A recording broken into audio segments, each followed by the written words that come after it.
Yeah, listen, man. I have no idea. Karate Commandos is the Chuck Norris one. Yeah, it is, and that's well known. See, there's that vein of well known, like I pulled Silverhawks and shit. Like can Silverhawks possibly do something? You know, the toy thing. Like I don't know. That was outside my time.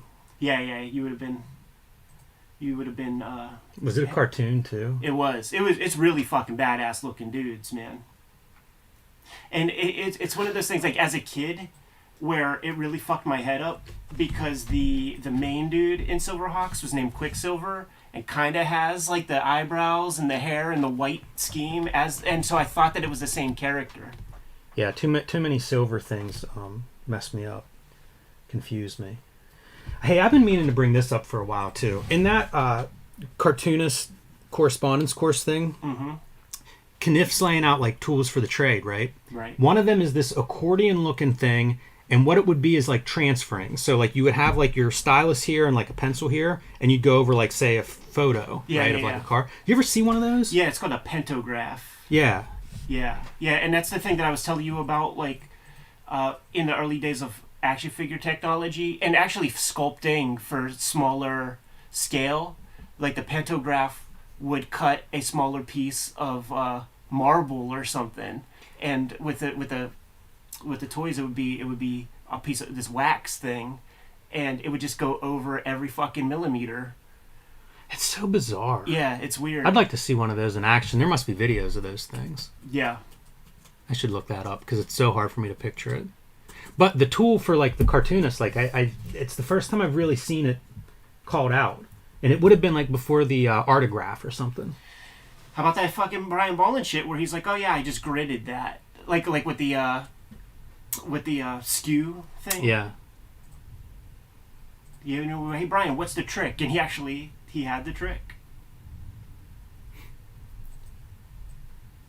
It is interesting. The I mean, his is less of a trick and more technique or something, but stuff like that Strange Death of Alex Raymond is complete trick. Right. But kind of weird with photographs of like all the ways to do that.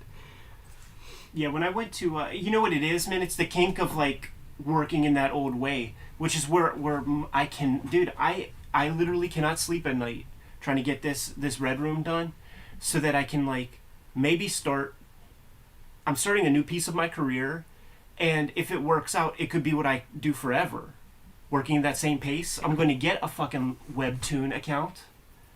I'm going to hit both of our, like the Kayfabe social, my social every day, Twitter's, all of it, and pump up a fucking daily strip. And maybe I do that forever.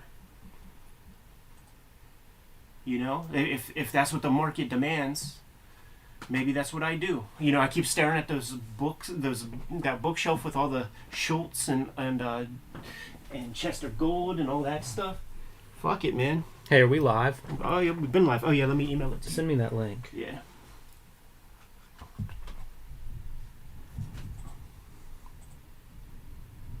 Yeah, but the Kayfabers are popping in, man, and they are watching. Apologies if you guys heard some desktop noise then.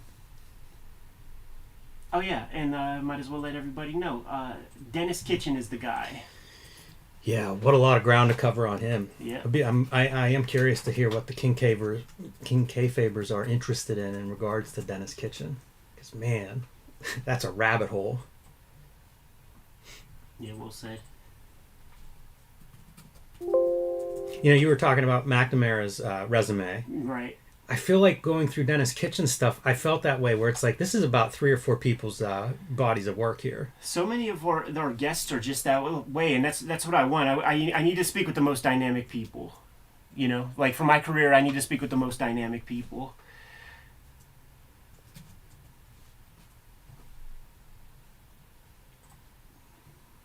All right, man.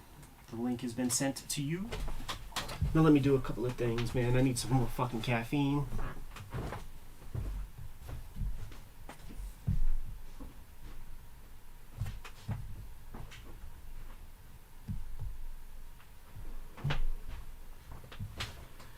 I need some water.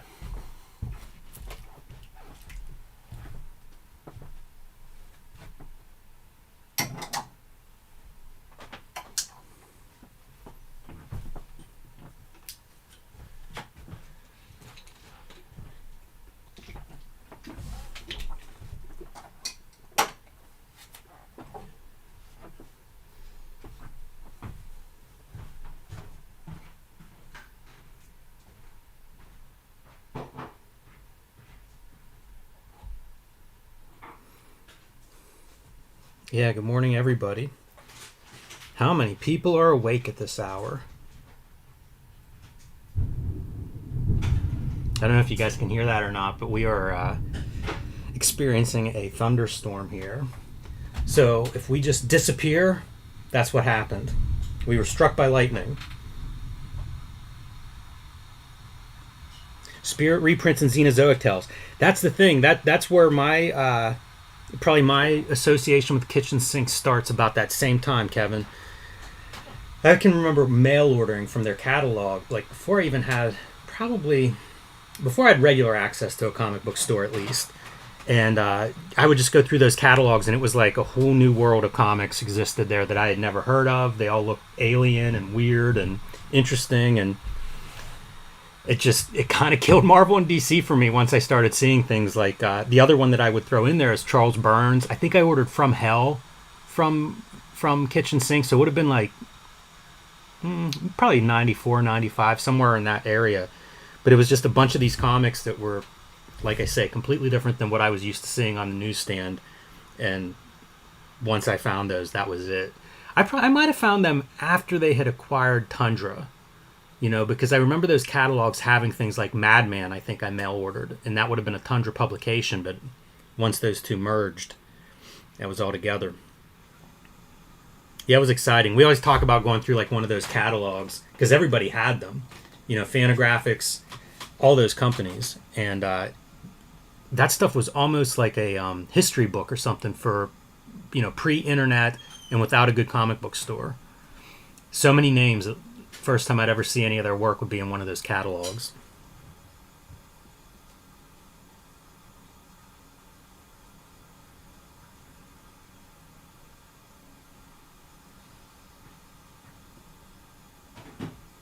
Those Spirit reprints were like a godsend.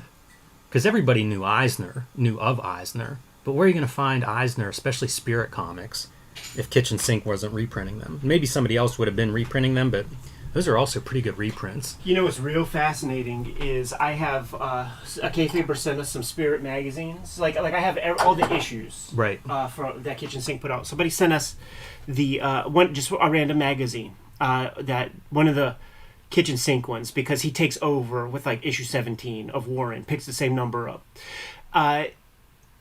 Comics and Sequential Art is essays within that magazine. So Comics and Sequential Art is serialized in Spirit magazine. Had no idea about that. That's so interesting. Yeah. Wonder if that's the same time he's teaching, where he's like almost turning his lessons into chapters or something. Yeah, it is, totally. Yeah, I think after that they did like the Will Eisner Quarterly, and they would serialize some of his work in there. It was in tandem. Oh, okay. But check this shit out, man. I actually had this just in a pool. Man, those are so nice. Magazine, there's something about the magazine format that feels good. I don't know if it's the extra page count. Isn't it weird that, like, I don't know about you, man, but like magazines were never that shape when I was, a kid going to the spinner racks and stuff at the grocery store. It was always like bigger than comics, but like a rectangle. So like when I call that magazine format, it's just like I never seen much evidence of that being the magazine format. I don't know if I follow. What I mean, like every magazine I have is. No, it's not. Like Cosmopolitan magazine ain't that format. I'm thinking of Rolling wrestling. Stone ain't that format. Yeah, like 70s magazines are that format. Harper's Bazaar ain't that format. None of that shit. The Warhol interview magazines are bigger. Way giant. And Raw bigger. Yeah, but that's comics. I'm just thinking about like what the popular mags are. Wired magazine ain't a piece of 8.5 by 11. It isn't. It's close to it. It's close, but it ain't that. It's perfect bound. Did you see the the pages? I actually I think that this mic is actually, because I was listening to some of the audio. Yeah. And I think it was actually better here. Is that switching the computer side then?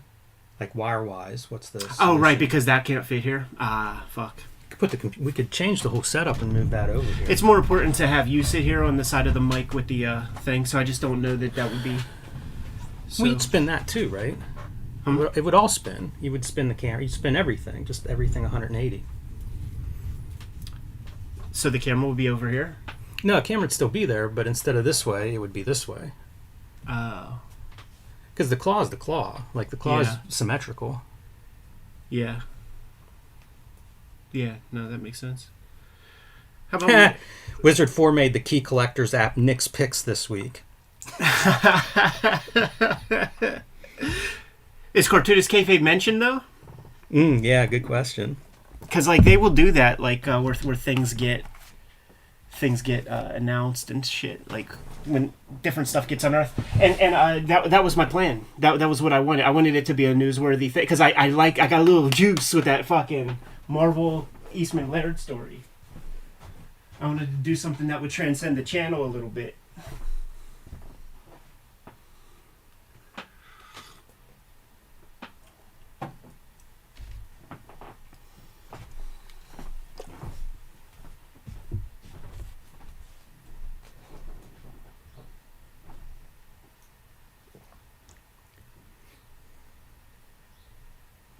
Oh, man. What happened? They did not give us credit. They said a user sent them a note about it. What a bunch of motherfuckers. Well, you're welcome, Nick. If you know, you know.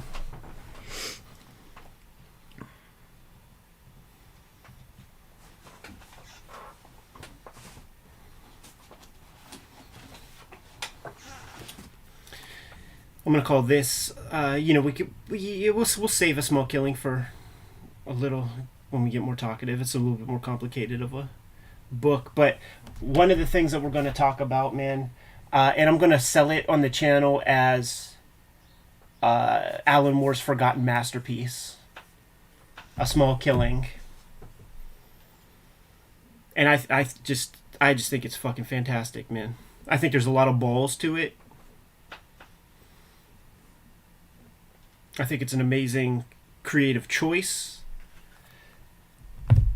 for a guy who was operating so high, the highest in the medium at the time, to like go that direction and to actually try to be literary. It's the opposite of Mark Miller when we had the conversation with him, and I was like, do you have any kind of like esoteric ideas that you just haven't gotten to yet because these other ones will just sell better? And he's like, no, I just think in blockbusters.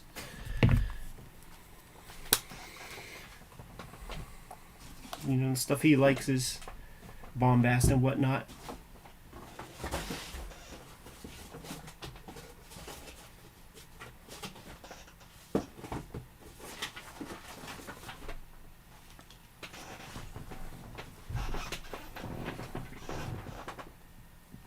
That goes back in my mind to that conversation we were having before we started today about storytelling basics and... Yeah.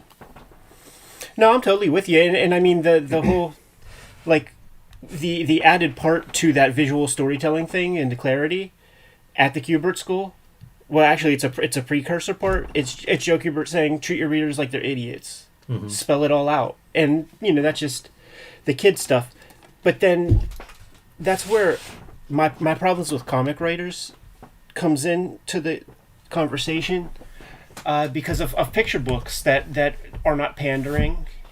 I none of like the Caldecott winning picture books that I read as a kid made me ever say like, I'm not a dummy, I'm not an idiot. I see what you're saying. Like, you don't have to like beat me over the head. But I've said that with almost every comic I read growing up. Like, I get it, I see it, I get it. And it wasn't even, it was intuitive. It's like, you guys don't respect me.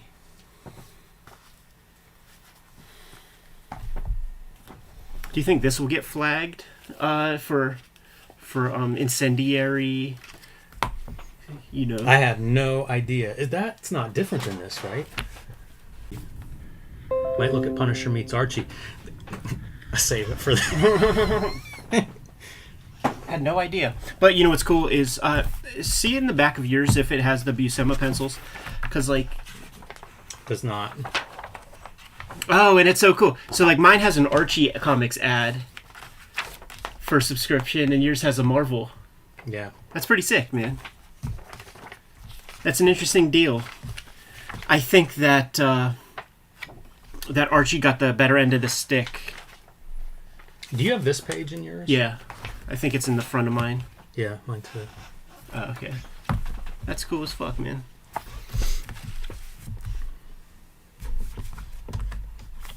Did you lock that? I did. I think it was good.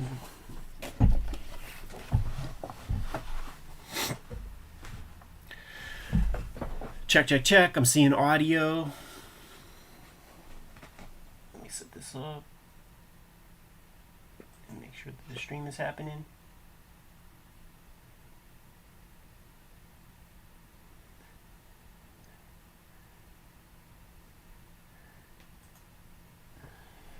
All right.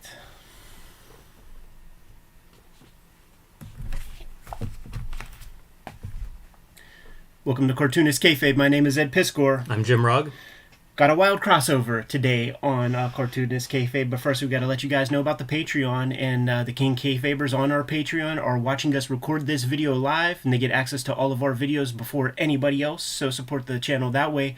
But we are makers of comics ourselves, and you're looking at an old sampling of our bibliography.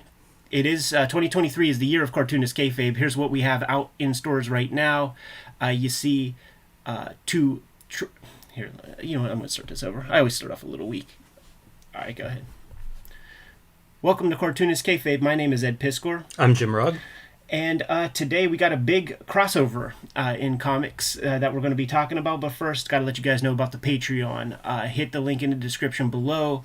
Join our Patreon, and that affords you the videos before anybody else. If you're a King Kayfaber level Patreon supporter, you're watching us stream this live, and you're getting all the videos before anybody else. But we are makers of comics. Before you is a bibliography of our current works. 2 Red Room trade paperbacks are out there. 4 Hip Hop Family Tree volumes are out there, but we're going to be selling an omnibus at the end of this year, collecting all the Hip Hop Family Tree volumes and 140 pages of additional material. As of this recording, it's $50 on Amazon. It's going to be $75 at the end of the day, so get the big discount sooner than later. 3 volumes X-Men Grand Design, and WYSIWYG is out there. Jimmy has Street Angel Deadliest Girl Alive on the stands. Street Angel Princess of Poverty is able to be pre-ordered at this very moment and going to be in your comic shops before you know it. What he does have out right this very minute, though, is Hulk Grand Design, so scoop that up before it disappears. Man, I see those things flying off the shelves these days. And Plain Jane's is another one of Jimmy's comics, but we are also selling the new round of Red Room comics to your local comic shop. Crypto Killers is the name. These are the covers, the Eddie P variant, Jim Rugg variant, Peach Momoko variant, and we do have a sketch cover variant. So now that we're done paying the bills, Jimmy, let's look at one of the most outlandish crossovers in comic history, and dare I say, probably doesn't age so well. This is before Columbine. 1994 is the date on it, and I just don't think that Archie nor Punisher nor Marvel would want to deign to bring guns in schools or anything like that. This is a strange book, and I gotta cut him a little bit right here for 48 pages, no ads. Reading this week, I don't know if that's a plus. Yeah, we'll get into it, man. We'll get into it. I had a fun time reading this thing. It is funny, the crossover you've been dreading. Who puts that on the cover? It was the apathetic 1990s. The same era of OK Cola and Hagar the Horrible Cola. Super bizarre. Nirvana, Super bizarre. grunge, all that stuff. I actually had no idea that there was an Archie version. This is always the version that I knew. This is the version that I saw in Wizard magazine or the solicitations through Marvel Comics, because guess what? You might not know this, but I didn't grab Archie comics when I had some say in it. They do show the Stan Goldberg pencils for this cover in the back of the Marvel published version. Stan Goldberg, interesting character in the history of comics. The earliest Marvel colorist. He colored Marvel Comics #1, and he created the color schemes for all the classic Marvel costumes in the earliest days. The color was done. The design, what do you call it, man? The guides for color were done at the last minute before they went to press in the old Silver Age Marvels. So there was never a credit for. There was never a credit for who the colorist was until much later, but he was at the helm of very many of the color guides. But his artistic credits, pretty much all I know is the Archie stuff. Look at the cleanup on the Uzi going from the pencils to the inks. Right. Yeah, it's a damn water pistol, man. That's funny. It's a super soaker. Yeah, this is a bizarre artifact. I don't know. I bought this after the fact. I'm sure this was an oddity that I found somewhere and went, ooh, this is funny. Bizarre that it exists. You know, one of the weirder things that I could come up with. And if you just said this was your idea, you would be shot down so fast. You know what I mean? Nobody's agreeing to this. Bat and Lash is the guy who seemingly made it work in a way that Marvel was happy with and Archie was happy with. You got some of the intro pieces here. And it does seem like it's a story that comes out of San Diego Comic-Con. You know, something you go to Nobu out there in San Diego, man, and you're getting a little soused, I think is how you say it, man. A little sauced. And ideas abound. And maybe these New Yorkers, you know, Archie, MLJ, that's New York based. I'm pretty sure Marvel certainly was at the time. So they're all jet lagged and drunk, and you come up with Punisher meets Archie, the most unlikely pairings. Tom Palmer on inks, and it says wholeheartedly that he's the inker of all this stuff. I love this part where they're giving the origins of both in different fonts. Right. And in a way, I feel like it sums up both of these companies. The font choice, not the particular origins. Right. Starts off in a great Buscema fashion. Probably a guy who's been working from plots at this point for 30 years. So he's visualizing these stories, doing everything how to draw comics the Marvel way. What'd you see? Look at how poorly my copy is printed with the black off register. So you can see like this halo effect of different color. Yours is totally tight. But I have almost my whole book is this way, where you're getting like almost a white around your black line because of the off registration and the problem with trapping back then. Yeah, no fun. It's nice that they're not all that way. Sure, and you know what? It's possible that if you bought another Archie one, maybe it would be tighter. You know, sometimes those things slip. But we have Punisher tracking down a dude, and you don't see him until a few pages later when he has this ghastly visage right there, man. Look at that guy. That's a bad customer. I was trying to figure out who's drawing that. Is that a John Buscema character? It feels like it's got all these lines and stuff, man. So I'm feeling like Buscema's doing his best Archie bad guy by way of Harvey Kurtzman and Mad Magazine kind of vibe. See, did you praised my trappings, but then I got pages where it's shoddy. You're right. Yeah, you're right. And that's a good page on mine. So it's a sign of the time, you know, like this is a newsprint comic. So it probably would have been the end days of them printing on like web presses and getting that shoddy registration. And I didn't realize it, but a Batman crossover as well. Yes, sir. They call out Gotham a couple times, probably even at the end. You flip the page and then you have a straight up Archie looking comic, but it does have the same hand of the traditional kind of Marvel lettering. If you take a look at the cover, like almost all panels would have these big airy letters because these are comics definitely for little kids, and they didn't keep that part with the Archie part of the comic. So when you're going through this and you flip, you get a couple Marvel pages, you get a couple Archie pages, and then they start to do the jam comic after a little while, and that's when things are really fun.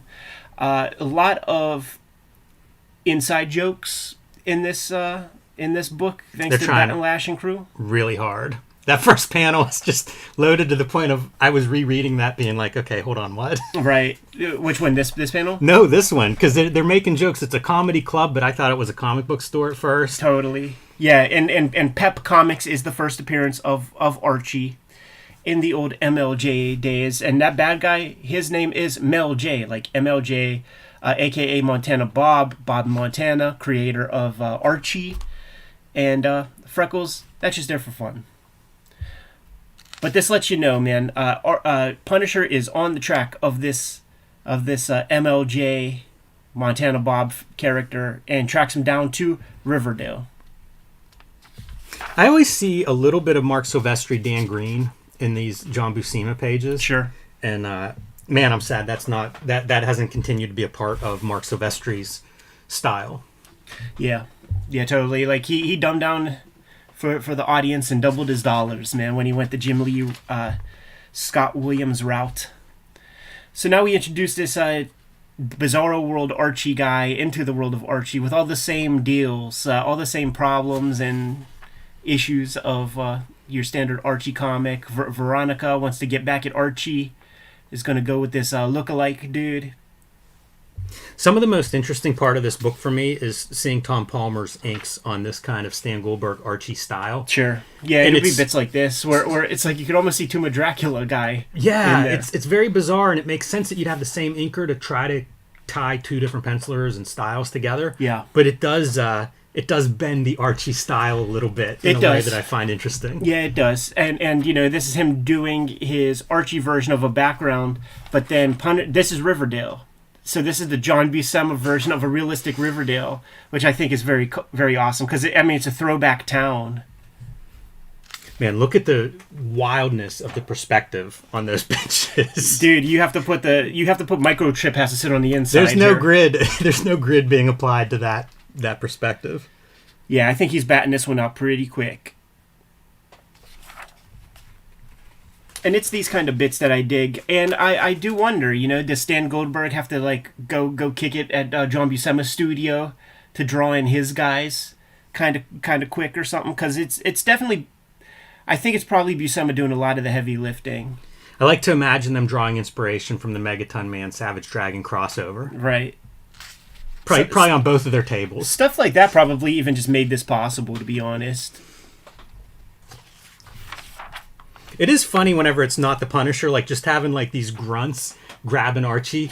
It could be a super weird Archie comic. Totally. Where he gets messed up with gangsters. Yeah, and it has that uncanny thing, you know, it's that there's formal play here, even with such a goofball thing, by just having these kind of panels. You know, it's not so far off from, like, in Pictopia or one of those deconstructions of the comic book medium.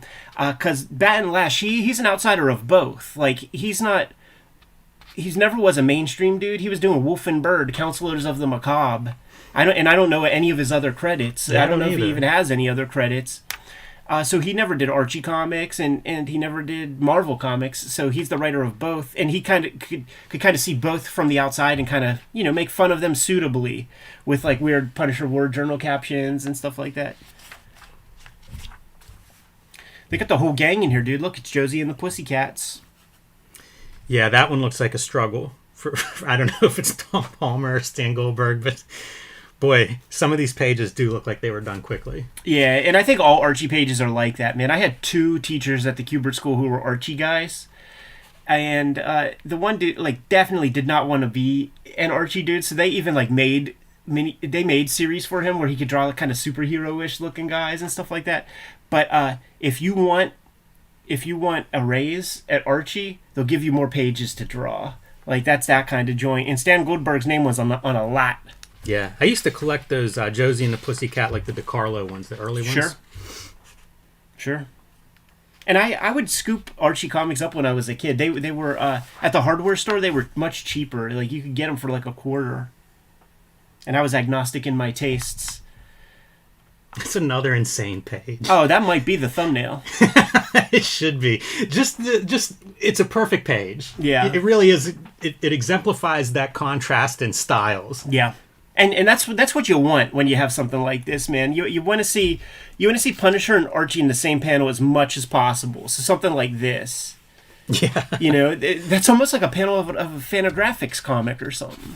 I like to imagine too, like the Punisher's disposition, like he's so frown, you know, he's Judge Dredd without a helmet and all these. Yeah. And I like to imagine that's John Buscema, like, looking at this. Like, what am I in for? What am I doing? I do think they dropped the ball. Are they hotboxing in the car? Like, what is going on in these panels where they're just all surrounded by smoke sitting in this little tiny car in the middle of a suburb? Right. But there's such moments of brilliance, man, with Buscema, his drapery and stuff. I was staring at these figures a lot, and certainly Tom Palmer adds to the mixture. but all those folds feel like where they should be. He's phenomenal with these kinds of figures. Like anything you want to do with a figure, Buscema is just on the money. He was almost the worst guy to do how to draw comics the Marvel way because it just didn't look real. Like it was impossible. Right. I could have drawn my entire life and never approached that kind of figure work. Yeah, totally. The bad Archie, this Mel J guy, he's really trying to fuck Veronica. Like he's trying to get her out of there, trying to sequester her, get her into a spot where he could lay the game down. Pretty aggressive. Yeah. Man, and he looks like the devil. I can't believe any high school girl's falling for this dude. And you know, he's like the ringer on the Little League World Series team, you know, Yeah. because he's about 35 years old. But he's sneaking in there. I actually remember as a kid, like when the big news before 9, like, you know, on September 10th of 2001 was there was like a ringer who that they found out was like 22 years old or something, playing on the Little League World Series team. I love all this kind of coloring where you have like very busy panels, but like all the background figures are just light blue, or the foreground figures are just green or purple. It's pretty. It's a very effective way to keep your focus on the characters you want, but Sure. still have a lot going on. Totally. I struggle with that in coloring. Yeah, I mean, you can't go wrong with these old methods, man. That sock panel, like that is perfect. How to draw comics the Marvel way, like show the end of the action and all of its dynamism. Yeah, even the dude getting hit has that effect. Totally, that dude got fucking walloped. And then you got your gunfight at the school. In the middle of a crowded, kid-filled room. Yeah. And, you know, this is a crossover, right? So I think the cool thing with the Punisher meets Archie is there's never a thought in mind that Archie's ever going to get one over, because that's like where the crossovers fall apart. They're always going Right. to meet in the middle, and everything's going to be good at the end of the day. But where they do keep strict with making sure that neither property is diminished is that whenever they get one over on the bad guy, you find out that he has a wig, and they knock his wig off so that they can do the dastardly deed of, you know, sending him away in like a hot air balloon or whatever that is. But what I feel like should have happened, I feel like these are all calling attention to stuff. I don't know what this character is. Yeah, beats me. Because like Sonic was an Archie comic, the Shield is Yep. an old school MLJ character. So this is something, but I just don't know what it is. Bat and Lash is like one of the early San Diego Comic-Con dudes, you know? So I think he's deep in comics, and I'm sure all the old heads know what that character is. They also run a gag through here where everybody's keeping a war journal. Exactly, yeah. There's an Archie. It's kind of funny. I think But- Betty gets one. But like when Archie has his, it's entry 1. Some of those little details are pretty well played. Boy, look at this for your early computer coloring and getting that expanded palette, but maybe using some colors that you should. Just awful. Just terrible. There's that dog character again. Blue's Clues. You have no clue what that is. That's funny. When we dispatch our baddie, though, you see the wig gets knocked off, and he just gets caught up and gets floated away on the shield balloon. I really think, like, okay, if we get the wig off of him and we make clear that that's not Archie, you gotta turn that motherfucker to Swiss cheese. You gotta shoot 1,000,000 bullets in them, because the image of an Archie getting shot with like 1,000,000 fucking holes, I would pay double the price. Yeah, you're probably right for that about that. comic as an ending, because like, this is an Archie book now. Mm-hmm. It's not. There's nothing Marvel about it. Just from a pure horror kind of moment, if Punisher plugs this balloon whenever it's about 2,000 feet up in the air, that's a pretty sloppy ending too. Yeah, that's good. Jim, you're sick, man. Oh, Betty's diary here at the end. The diary gimmick's funny. Yeah, it makes so much sense. I wanted to do, whenever I was doing those, whatever the weird comics were for Marvel that I had done, like Brother Voodoo and that one. I had a Punisher script that I'd written, and it's him like war journaling in the van, like stalking some crack house whenever an old lady gets mugged. But it's him kind of like, that diary gimmick to me was the funniest thing. Although that said, I think everybody should keep one of those things, like a journal. Yeah. Like anybody that does anything, keep those journals, because like it's hard to find records of any of this stuff, especially as the years go by. Yeah. I'm reading. I was reading a bunch of like Punisher Volume 1, Mike Baron, Klaus Janson, and a little bit beyond. And it's incredible the amount of room they have to play with what was going on in 80s America. And it's hitting all the bases. It's hitting like Jamestown like cults. It's hitting dirty bomb kind of things. Certainly drug stuff, corrupt politician. Like it hits all the perfect marks. And the War Journal, I think that is a the function of that sort of thing is and the problem with Punisher is that he doesn't have anybody to talk to, man. So like you can't get too much character across with the guy, you know? Like this is his closest dude, this type of shit, who's fucking hooking him up with technology and stuff. Yeah, I don't want to do stereotypes based on how someone looks, but it's surprising Microchip's not on lists. Yeah. So the last couple panels, next stop Gotham City, implying the Punisher Batman happens at the same time, pretty much. So I think that's a little call out to that. And then the last one is Wolverine meets Jughead. Yeah, unfortunately, we never got that one. You know what? I do want to just reflect for 1 minute or two on this opening statement, because they right in the very beginning say this idea started as a joke, but it was an idea that would capture the attention of comic book collectors, and publishers had to like the big sales part of that. Yeah. Like right in the beginning, they call that out. Page 1, paragraph 1. That's what they talk about. And you know, this is like that classic like swindler con man kind of thing. Like they're telling you right up front what this is. This is just a cash grab. And then they connect over here with Marvel being like, this is our first intercompany crossover in many years. And then if you follow the couple of years after this, boy, it's on. They're crossing over with Image. They're crossing over with Marvel. It is like, or I mean with DC, you know, like once they open the doors to like, how do we do this? And with sales in mind, it is just on. Let's cross over as much as we can. Let's try to cash in on this. But the amazing thing to me is they say it before they even get us into the comic. They say exactly what their sales, what this is. Yeah, I mean, 1994. I'm 12 years old, and that was not lost on me. Like, there's no other reason to do something like that other than to create spectacle and to get people to come see it. And for as fanboy as these fucking fanboys can be, 90% of them must know it. You know, that's what this is. Yeah, I would think so. I would certainly think so. And you know what? Now that I think we've gone through this, I think the way this came onto my radar is one of those, like, you know, the strangest comics. Like that kind of book. Yeah. I think we've looked at that before. Yeah, the Leather Nun or something. Excerpts. Yeah, I don't know if we looked at the whole thing or just excerpts, but I went through that book when I got it and was just like tracking stuff down, and I think that's probably how I ended up with a copy of this. It is a strange one. Probably the only Marvel comic in that list. I'll also say this. We've looked at a few of these intercompany crossovers.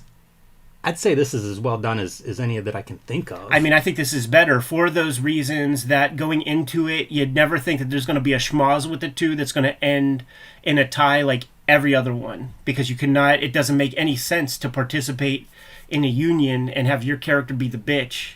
It doesn't make, there's no reason to do that. And if you go into it with that fanboy thing in mind, and you think that you're going to see, like, you know, like this, a score is going to be settled, and you know, some old, you know, schoolyard argument is going to finally going to get the answer. Who's tougher, Wolverine or Batman? Yeah, like if you aren't disappointed every time, probably this like thinking about the like what would the good ones be? Maybe the second best one is like the X-Men Teen Titans or something, where it's just acknowledged like we have to get together and take care of this like terrible foe with no real schmoz or whatever. Just try to make a good story with these two characters. There's no weird time loop to get you in one universe to the next. It's like the X-Men know that the Teen Titans exist and vice versa. Let's get together and go do a thing. Yeah, dicey. You do the job for the paycheck. You know, Marvel DC hits us up and said, "Hey, man, you want to have a cartoonist kayfabe imprint where all you do is crossovers?" You do it, but then you got to really try to figure out how to make it work because nobody has figured that out yet. Yeah, we'd have Frank Castle sitting in on the flip. Yeah. What books you want to look at, Frank? Probably Nom. I bet we'd get into the Nom. Let's get the hell out of here, man. Kayfabers, like, follow, subscribe to the YouTube channel. Hit the bell. Will notify you when new vids are available. And hit the Patreon at the link in the description below. King Kayfabers get our videos before anybody else. And they're sitting with us while we record these things. But the videos are brought to you by the books that we make. So, Jimmy, let the people know what you have out there, man. Street Angel Princess of Poverty. That's the next one. That is the one to pre-order right now wherever you get your books from. Image Comics. It will collect all of the Street Angel comics that are not in Street Angel Deadliest Girl Alive, which is also available. I also have the Plain Janes and Hulk Grand Design, so pick those up. And join me on patreon.com/JimRugg, where you can see lots more of my comics, download out-of-print zines and minis, and you can see the comics that I am working on now. 2023 is the year of Cartoonist Kayfabe. There are 2 volumes of Red Room out on the stands right now. We are soliciting to your local comic shop the latest round of Red Room comics called Crypto Killer. It's going to start coming out in May, but your store needs to order it sooner than later. These are the various covers. There's the Eddie P variant, Jim Rugg, my co-host here on Cartoonist Kayfabe with his Rob Liefeld inspired variant, Peach Momoko, and we will have a sketch cover variant with that. At the end of 2023, in time for Christmas, there will be the Hip Hop Family Tree Omnibus, collecting the 4 volumes of Hip Hop Family Tree that are out there right now. 504 pages plus 140 pages that are not in those original 4 volumes. As of this recording right now, the book is $50 on Amazon. It's going to be $75 when it hits the stores, man. So if you have it in your mind to get it, scoop that thing up sooner than later.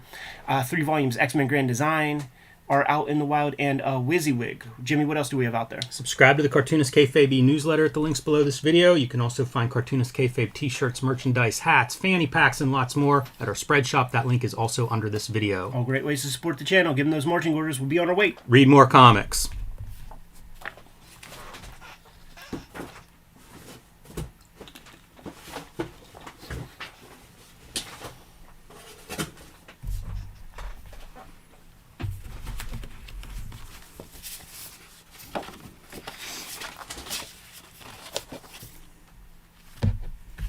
I wonder if Punisher and Archie's worth anything nowadays. Like, do any of these things go up in value that they try to make, I don't know, oddities interesting? Right. Yeah, Keylock has in there. Look at that. Wolverine 1. Buscema, Al Williamson inking. What happened?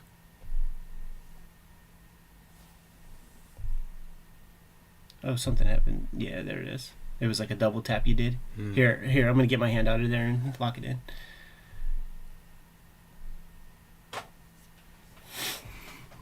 A lot of Buscema talk this week. A little Buscema talk. Ready? Let's do it.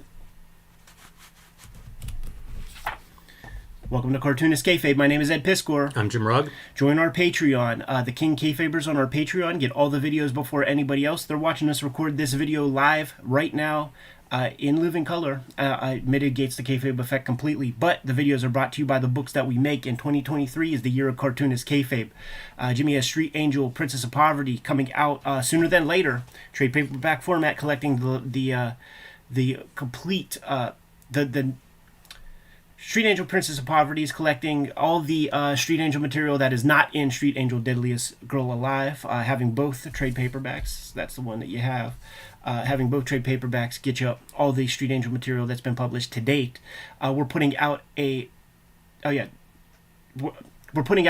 Hop Family Tree Omnibus edition that is going to come out later in 2023. Collects all 4 volumes of Hip Hop Family Tree, 140 pages of extra stuff, and as of this recording right now, it's $50 on Amazon. It's going to be $75 when it's all said and done. So get it at a steep discount right now if you can. Red Room Crypto Killers is being solicited to your local comic shop right now. This is the newsstand cover for issue 1. Bunch of variants to go along with that. The Eddie P variant. We're doing a sketch cover variant that anybody could order. There is the Peach Momoko, Jimmy Rugg with his Rob Liefeld inspired variant cover. And this is the rest of our bibliography. Mentioned Street Angel, Deadliest Girl Alive, Plain Janes, and of course Jimmy has Hulk Grand Design out in the universe. I have 2 volumes of Red Room trade paperbacks out there, 4 volumes Hip Hop Family Tree, 3 volumes of X-Men Grand Design, and WYSIWYG is out there. Support our books, keep these videos coming to you on a regular basis. And without further ado, let's take a look at Wolverine. Can you lock me in again because it got dark? Yeah, cool. This was one of my early comics. Yeah, me too. Because I got Wolverine 10 and then kind of went back and picked up issues, and they were still pretty cheap and stuff at the time. I love this cover. It's Wolverine on a stack of dead bodies. Like, how hardcore is that, especially in the age of the comics code? Yeah. You know what was weird though? Like you see this like strip around his eyes. You see it there too, and he has a kind of like a replicant camouflage on his eyes throughout this That's thing. I imagine him airbrushing that on, just like in Blade Runner. And you know what? It made me think like they really kind of dropped the ball because like you remember Tunnel Rat, the G.I. Joe, where he had like almost like the camouflage that would be on pants. I would like to see a Wolverine with like that kind of camouflage on his face. Starts off with a bang with 2 characters you don't know nor care about kicking each other's asses. Yeah, and it also starts out with very apparent Al Williamson inks. Yes. I think of those atmospheric skylines as being one of those trademarks. But I mean, dream art team for me, Al Williamson and John Buscema. Wow. And you see both hands at 50% increments, man. It is 1 part John Buscema to 1 part Al Williamson. This kind of drapery sings like Al Williamson does, but Buscema is such a student of drapery that you could see the Buscema even in that stuff. I also can't ignore this because this was pretty much my exact era when I really started fucking with G.I. Joes, man. Like after the movie came out in like 86 or whatever, 4 or 5 years old, that's when I started buying my first dudes, man, and never had my shit together enough to like corral enough flag points to send away. Unbelievable that Fridge had a G.I. Joe character, knowing like sort of Fridge in terms of his physical health and whatnot. It's very funny to see him as like the super athletic G.I. Joe. That's why he has things that he can throw. Because he's he is the Fridge. He ain't moving. But dude, think about this, man. Him and Sergeant Slaughter, wrestling careers. WrestleMania 2, 4, 2. Yeah, 2, I think. Yeah. I always thought the Kiss tank was a super cool design. Really cool design, man, and it really sings when Michael Golden draws that thing in the second yearbook. Rest of the notable creative team is Claremont writing this first, I think he writes the first 10 issues or so. Yeah. And Tom Warzakowski on letters. So like you really have that kind of X-Men, I don't know, gloss surface team between Claremont and Warzakowski. When Jim Shooter helped bring about royalties and stuff in Marvel, the royalties are split up amongst the writers and artists. I don't think the colorists are privy to that, and I don't think the letterers are privy to that. But they proposed that could be a thing, and Jim Shooter had a meeting with everybody and said, if you give up a couple tenths of a percent, we'll have a pool that could give everybody royalties. And the pencilers and writers are like, nah, fuck that, nah, no thanks, man. But Chris Claremont did. Like Chris Claremont sacrificed some of his royalties to get the rest of his creative team, because if you notice on his books, Warzakowski's on all of them, Glynis is on almost all of them also. I'm pretty happy to hear that, because I do think of Warzakowski as being almost a glue guy, which is weird to think of the letter being glue. Yeah. But when I think of that Claremont X-Men run, like, so many great artists roll through there, and it's under those letters, and those letters are on every page. You see these panels that are loaded with the word balloons. That stuff was a pretty distinct visual. And it's he's able to get across clear, legible lettering at a smaller point size than almost every other letterer, so Chris Claremont could go ham with his fucking dialogues and stuff. I will say I think he's fairly restrained in this. This was a breezy reading experience. I like these purple skies too. The Glynis Oliver choice there. Yeah, she's working on different paper and working on with a different palette. She has access to colors that she never typically really got to fuck with, man, and we're getting to see them on this. I wonder if was this Wolverine? Was it a direct market to start? I don't know about that. I bought issue 10 at a gas station, so Yeah. I mean that one definitely wasn't. Yeah. I don't know. I doubt it. Probably more the Marvel method, so you get to see that standard kind of storytelling sense where Buscema excelled at visually conveying all the narratives just through drawing. As Howard Chaykin puts it, illustrations with narrative value.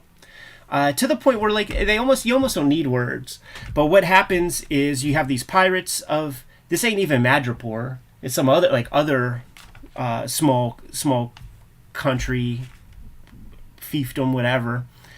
And these pirates have they've captured an airplane that landed and are disseminating all the bounty aboard.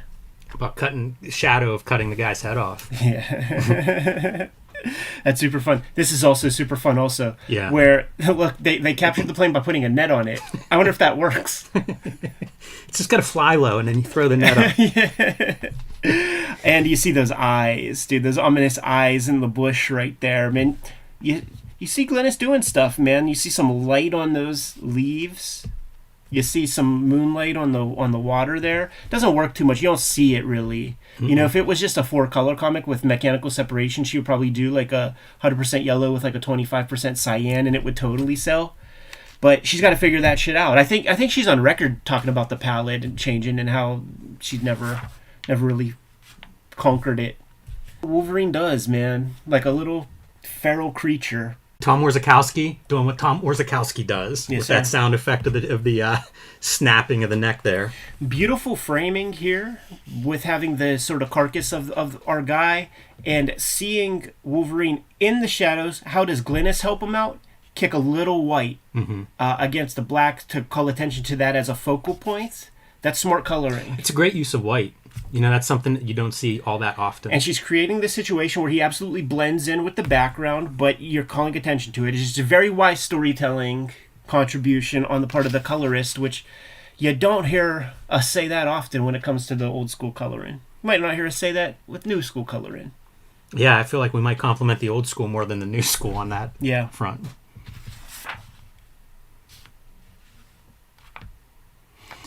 It was such a weird choice for Wolverine's costume, too, being that kind of blue. Like, and even at this point, like, we're 6 pages in or so, and really haven't seen Wolverine. Yeah, they're going to give him that big pop. But he's doing, he's a little monster in the shadows. Dispenses a guy off panel. You see him standing there. You see the claws. You see the little blood gimmick on the chest. I was seeing if this is a Comics Code approved. Because it's very rare to see blood. It's funny because it's kind of browned. Yeah. Instead of the hard red. Yeah. Wolverine knows this fella, which is one of the inspirations for him to take care of business. But I like to think that he would take care of business no matter who the innocents were. And this is your panel. This was my first Wolverine costume. Like this is when I'm start reading comics and this liked Wolverine and this is what he was wearing. Yeah. This is what the costume I was copying for a while. Sure. Boy, I don't know that costume ages great. And even the panel, it's an awkward setup. Like it's an awkward. It lacks some dynamics. It's a good drawing, but he's so squat, and the top-down angle makes him look tiny. Probably one of the last times that the artist is really acknowledging he's supposed to be the short dude. Yeah, because that just falls off. It really does. Like Jim Lee, and there's like that. Rob Liefeld, Agent of S.H.I.E.L.D. Wolverine gimmick, where Nick Fury calls him Shorty, and I swear to God, Wolverine's taller. When it comes to just drawing bodies and figures twisted up in different angles, and it's amazing. This is one, like, so many times we get into this and we're like, oh, it's really hard to draw rubble, or it's really hard to draw this or that. This kind of like tangle of bodies, it's so hard. Absolutely, and he just, they all have great gesture. Nobody's stiff. This is a fun 1-2 panel. Yeah. Because we're shooting right at him and seeing those bullets going through. And it looks like it's stopping him. Yeah. It looks like it's stopping him, man. When you got the white claws and those, like, there's a lot of parallel line things happening there. I don't know how you solve that part. I really enjoy that panel. But boy, is he strange looking, right? Yeah. Like, if this is if I was like, got a new comic, man, check out this character design, you'd be like, I don't know about that. The whole Wolverine comic. Like, I was grabbing these early also, and it's like, I want to see him in New York. Yeah, it's a weird storyline like in that Magic South Pacific. Yeah, it's a made-up place. Patch. Yeah, the patch story. Yeah, yeah. And dude, it's like Chris Claremont's like, if people are buying Clark Kent and all you got to do is put spectacles on a guy, like, I'm going to try to push that one further towards the ridiculous. Let's put a patch on his eye. Don't do nothing with that hair. Keep the hair in the chops. The most distinct hair of any character in comics. What does Matt Groening say, man? You got to be able to talk about, you see the silhouette of the character to identify him. Ridiculous. Hey, another page that by color, I feel like that's a great looking page. Sure. You know, it really blocks out that big payoff open panel at the bottom. And look at him. That's a superhero. Oh, yeah. That is a superhero right there. Yeah, no doubt about it. And another Tom Warzakowski with the sound effect middle of the big splash panel. He's a player in the visuals of these comics. Absolutely. It really calls attention to the guys who don't put much emphasis on their lettering. Right. It's a big piece to leave out of the limelight. This Goonies drawing is funny because it looks like the old bad guy lady from Goonies, but also, it's supposed to be, one of the, this boy, Samwise Gamgee or whatever. Boy, a lot of Wolverine just cutting up big groups of people. Yeah. It's almost two stories. You got this, like, Eastern Asian airplane storyline, and then there's like maybe 5-6 pages of the next story is in here. I think this looks really cool. The tandem of Williamson and Buscema is very sexy. Like, Kayfabers, if there are more examples of that out there, let me know, because these are comics worth having. No doubt. I see so much Silvestri in here, and Silvestri's going to come on board in the late 30s of this series. Yeah. And I mean, I just see it. Like, I remember distinctly, maybe we'll look at these issues at some point, the Berserker Rage of Wolverine, and it looks like this. It's a mass of people around him, bodies flying, and, just implied violence. And I see it in these pages, in these layouts. I see a lot of Buscema in there. Hey, going back to the Williamson-Buscema thing, you're looking at probably 80 years of experience on these pages, of guys making comics at that point. Yeah, it's true. I was real quick just like looking through my long boxes because I have some stuff pulled, some coverless King Conan comics by Silvestri where it's Buscema. Like, he's drawing the Buscema. That makes sense too. Yeah, I didn't even think of that. The Buscema Conan for sure. But you see the Williamson, like when I see this foliage and that sort of very quiet landscape, it's interesting. Like, when you play Pictionary, right? Like, you and I, we have some drawing skills, but they'll like ask you to draw an ambivalent home or like something like that. Like, this is draw quiet. What does quiet look like? And it's that right there. That's a great observation, because it carries on. Like, that's a quiet panel. You think of all the big fights that we've seen so far, and now it's like, stop it. Yeah. That's pretty cool. And again, like, another really cool depiction of Wolverine receding in that fog. When you see these dashed lines, that means that we need an artist edition to be able to really see what the originals look like, because there's more stuff happening on that original art than what was able to be picked up by what might at this time be... I don't see much evidence that would suggest that it's the flexographic technology.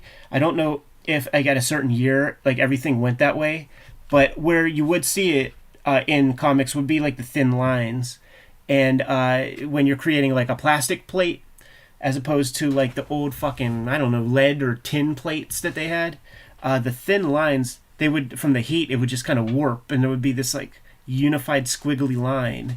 It was around this period, though. You're also really getting Wolverine as like this almost Freddy stalker, Krueger. Slasher, totally. And I wonder if Claremont is channeling that, like how conscious he is of that, because it's pretty badass. Like, I was into those movies at that time, so to then get a comic like this where your hero is kind of behaving that way, boy, it works visually. And if Claremont could just kind of control himself. Imagine if it was both these, if it was all just silent, and this guy's just bargaining, and then you just have this silent figure approaching. Right. Like, how dope would that be? Yeah, it does. It changes the atmosphere. The cool stuff about Williamson with the backgrounds and the things he's doing, look, the reductive Williamson techniques, is he had Roy Krenkel working with him a lot on like the sci-fi books and things. Part of the Fleagle gang, these guys were. Frazetta was a part of that. And Krenkel, like with the reductive, letting no holding lines be a part of the illustration and just communicating shadow and contour and form. Al Williamson brought some of those elements to his Marvel comics. Man, he would be such a great guy to talk to, because it feels like such a wild end to a career that you would be the inker for Marvel Comics. You see some of that here. In the past, Williamson would have used a duotone or something in like the EC books, and not draw the top holding line. Allow the duotone to kind of stop and give you the shape of the figure, and it really does create a luminescence, especially when you have a light source right here. You and I do not have a black line around our body to encase us visually.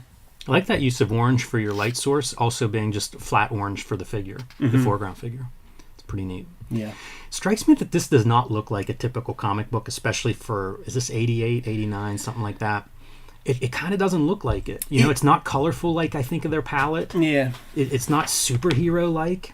I guess maybe it's Silent Wave that like Punisher would have been a part of in the post-Dark Knight Watchmen stuff. But it seems a little bit of a bold decision. You're launching this, what is a marquee character, but in a book that's kind of outside the norm of what Marvel's publishing. It's a wild story, and in terms of the subject matter, like I was not on board really. Like, I would grab these things when I would see them and stuff, man, but I'm just like, I want to see Wolverine. Like, I just want more relatable shit. It feels like he's really channeling that pulp hero kind of paperback hero character. A lot of range for Claremont, who I think of as writing like teen kid books. I know X-Men isn't exactly that, but it kind of is. A lot of soap opera drama and stuff, and this is really like almost your dad's comic. Yeah, it makes sense because he's like a John Carter guy and stuff like that. So he is steeped in that, and I've used the term pulp in conversations with him, and he's like, yes, in the best way, in the best description of the word. So here's our B story, starting on page 24 of the comic. Build our supporting cast. Yes, sir. And I like they bump into each other, and Wolverine's playing like, she doesn't recognize me. Right. And she doesn't. It's ridiculous. You know why? Patch on the eye. It probably really good acting on Logan's part. He's adopting a whole different personality. And of course, you introduce the girl because you have to make her the foil, the folly. And here comes Patch. Entering stage left, Doc Savage himself. More of that expressive lettering. Boy, I love that. You just don't see that anymore. Dude, you really hit the nail on the head. Like, there's Terry and the Pirates in this. Yes. Yeah, that's probably a pretty conscious part on Claremont. And maybe it's, I get to have John Buscema.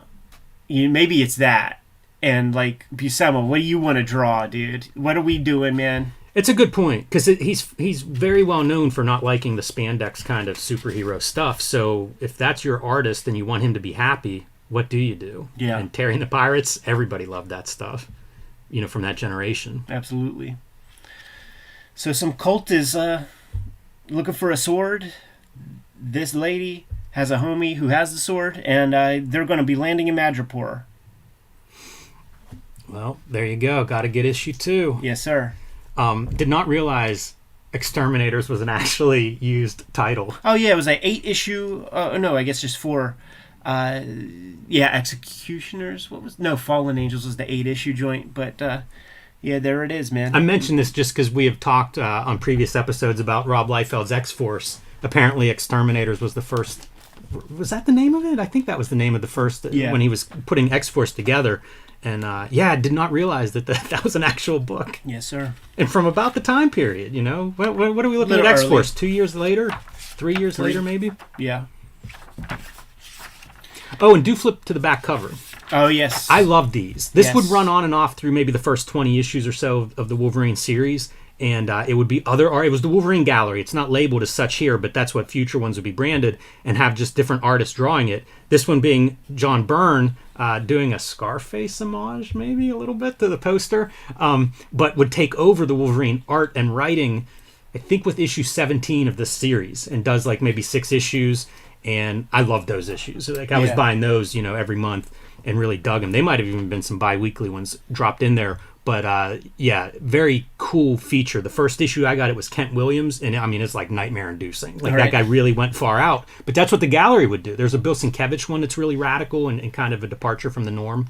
So it was neat to see that. Totally. Very influential on me in the idea that like, you can bend these characters pretty far. Right. You know, the artist matters. Yeah, well said, man. Kayfabers, like, follow, subscribe to the YouTube channel, hit the bell. We'll notify you when new vids are available. And the videos are brought to you by the books that we make. First off, join the Patreon. The King Kayfabers are getting our videos before anybody else. And the King Kayfabers also get to watch us stream these videos live, completely mitigating the kayfabe effect. But the vids are brought to you by the books that we make. And out on the stands, I have forthcoming Red Room Crypto Killers issue number 1. It's being offered to your local comic shop. Right now it's going to be coming out on a monthly basis. Murder on the Dark Web for Fun and Profit is the name of the game. I need you to support it heavily. This is the standard cover for that comic. There's going to be a Hip Hop Family Tree omnibus coming out later this year. 504 pages. 140 of those pages are not in the first 4 volumes of Hip Hop Family Tree. Right now, as of this recording, it's $50 on Amazon. It's going to be $75 eventually, so grab it sooner than later. Jimmy has Street Angel Princess of Poverty forthcoming. Get your pre-orders in on that. It's going to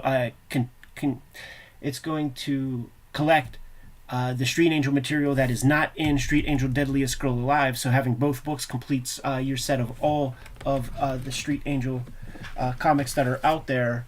But there's also 2 volumes Red Room, 3 volumes X-Men Grand Design. And Jimmy, why don't you tell the people what else you have out on the stands or whatever. Hulk Grand Design, fresh off the press, is available now. Street Angel Deadliest Girl Alive and the Plain Janes, all available right now in print.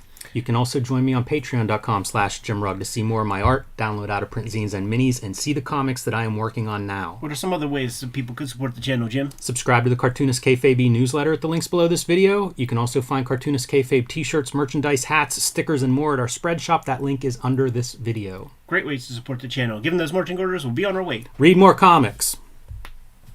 I realize I'm going to be on airplane mode. And I say that because people are going to start waking up. Shouldn't have affected anything at all. Shouldn't be no little burp, burp, burp, burp, burp, burp, burp, burp. Got no texts or emails. Probably be able to blast all my shit out, dude.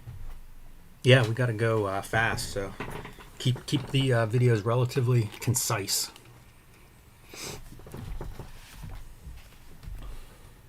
You know, I don't have this comic. I have later ones in the run. I swore I had. Man, I have no idea what I have. Right.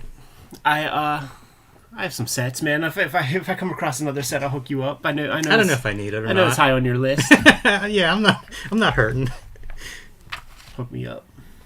Great. That's wonderful. Wow.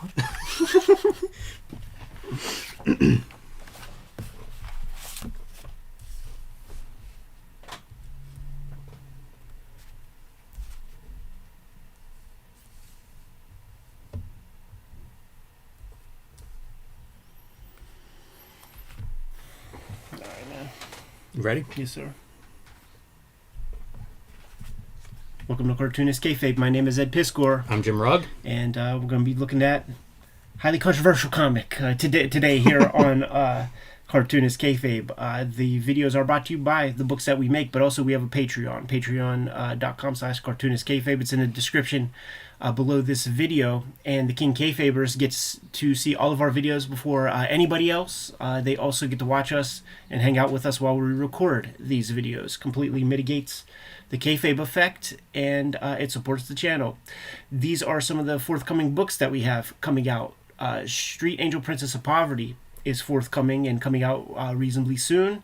It collects all of the Street Angel material that is not in Street Angel Deadliest Girl Alive, so having both books get you all of Jimmy's Street Angel comics to date.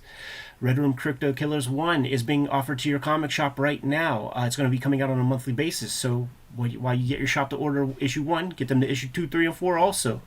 Murder on the Dark Web for Fun and Profit is the name of the game. These are the various covers that are going to be included with the very first issue of Red Room Crypto Killers, and we are putting out a Hip Hop Family Tree Omnibus edition that, as of this recording, $50 on Amazon. It's going to be $75 in the stores. So grab it sooner than later. Lock in your price at that level.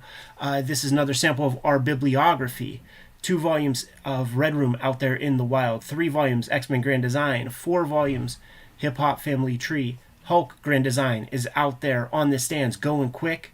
Jimmy also has the Plain Janes out there that you can purchase. And without further ado, taking a look at Heroes Reborn.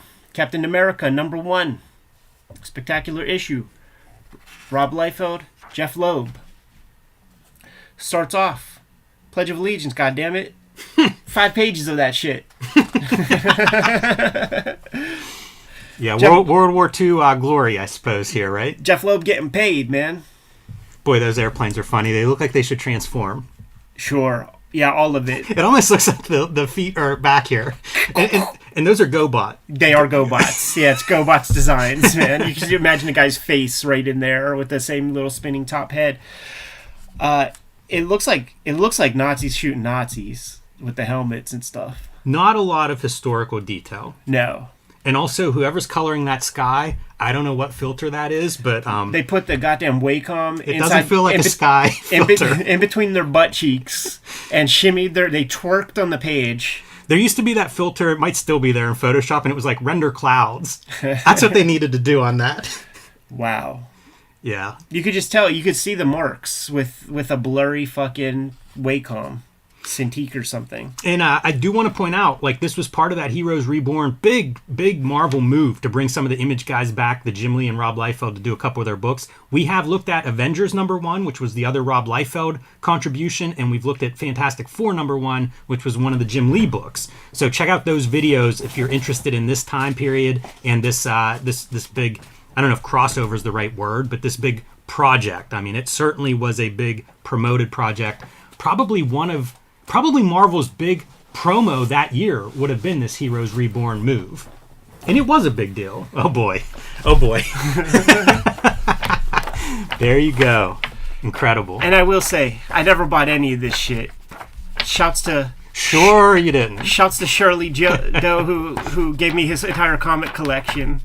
And it included all of this material, man. But I was well done with... that kind of comic by this time, certainly, man. I was amassing my Love and Rockets collection, putting together 8-ball comics. Whenever I would get some big money, I would grab a new volume of the complete Crumb comics. I paid attention to this. I looked at it. Certainly, we all know Uncle Rob's Captain America drawing, the famous one. But the big chest. Big chest, man. But it's all here. That's amazing, Ed. We got it all. I don't even have one, like the first #1s of all of these. I can't believe you're this deep on them. There's an interesting... It would be like Nerd Jeopardy or something like that, where on the Jim Lee shit, where like Wildcats and Death Blow and stuff are showing up in there. It's some of the weirder things. Yeah, right at the end too. Isn't there like 13 issues of Fantastic Four, and it's like a crossover that at the end. Yeah, here you go. Like you see Maul. So like the Nerd Jeopardy would be like the Wildstorm characters are like Richard Belzer's character Munch on TV shows, where like that character is like on X-Files and Law and Order and Homicide and 15 other television shows. Like Death Blow and Grifter and the Wildcats, they're in Marvel Comics, they're in Valiant Comics, they're in DC Comics, they're DC comic characters now. There's like, it's a very interesting... Yeah, I never really thought about it. You're right. That is kind of a strange pedigree for these characters. It's like the Charlton heroes all over again. Yeah. Wow, what a collection. Got them all. That would be the fun thing to bind. Bind those things into about a 6-inch thick hardcover. Yes, sir. I feel like there must be some big Jeff Loeb influence on this issue in some way, because when Rob Liefeld is just going ham, he goes ham. He can't stop himself, and it's all action all the time. We don't get very much Captain America in this thing. It's all set up, right. And I do think that that's writer influence. Also, I think that there are lots of ghost hands in these works. Like I see Rob here. I don't see Rob here. Yeah, you may be right about that because he also does half of that Avengers #1 issue. So it And could have that's been called like out. already your scheduling is maybe you're a little behind the 8 ball there. Yeah, totally. Like that's called out, but this is credited as Rob Liefeld story pencils edits. John Sibbal inks. John Sibbal is not my favorite inker. Like of this kind of style, of this kind of time, Danny Miki was my guy. And Sibbal would have these like tick marks that I just looked really ugly. That nose, I've never seen that that particular approach. Yeah, it's to not like a very Rob good. Liefeld. Yeah, it's like a uplighting kind of gimmick, man. Yeah, the story here: Steve Rogers doesn't remember his past. I guess. Yeah, it's like as a Captain America. Manchurian Candidate kind of gimmick, man, where he's just some kind of square dude. Rob Liefeld didn't draw that. There's no way. There's a couple other background shots where I just don't think Rob drew. Also, is that the Image TV anchor? Pretty reporting? close. Pretty close. This is such odd storytelling piece right here, man. Where so much nondescript backgrounds, all that classic shit, Also, is this the Terminator? right? Rob would do that, right? Like his chapel would have that. But often it's not that pronounced. You know, like it'll be like sort of horizontal lines, and then like the colorist might pop some white in the middle. That is like That's a big one. just a white tiny circle. Yeah, those are big ones. It was actually a little confusing to me because like I thought this was this guy for a minute, but then you see this guy there. Right. Almost shades of Matrix or something. Yeah. That guy following. And I was hoping I was gonna pop that Rob Liefeld created like the Sam Jackson Nick Fury, like that's what I was hoping. But then I'm like, well, that's 2 dots, and maybe that just isn't Nick Fury. And I it's like not. to imagine that's classic cartooning influence, like the little Annie eyes. Cafeteria has some nondescript factory or something. It is interesting how static and brown this stuff is. Like the non-Captain America stuff is so far from that like 4-color, bright, saturated look. Yeah. The character's very up and down, you know, like not a dynamic pose to be found here.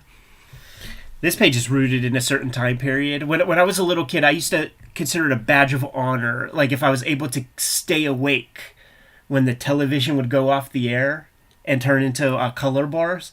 And then when it would come back on the air at like either 5 in the morning or 6 in the morning, it would do like the Pledge of Allegiance or like one of those Rockets Red Glare, like one of those fucking patriotic songs. And I remember on Fox, it would show this like, it would be this aerial photography of like the Blue Angels or something going over the Grand Canyon and like shooting like red, white, and blue smoke like out from their jets. Man, I don't remember that at all. To start the broadcast day.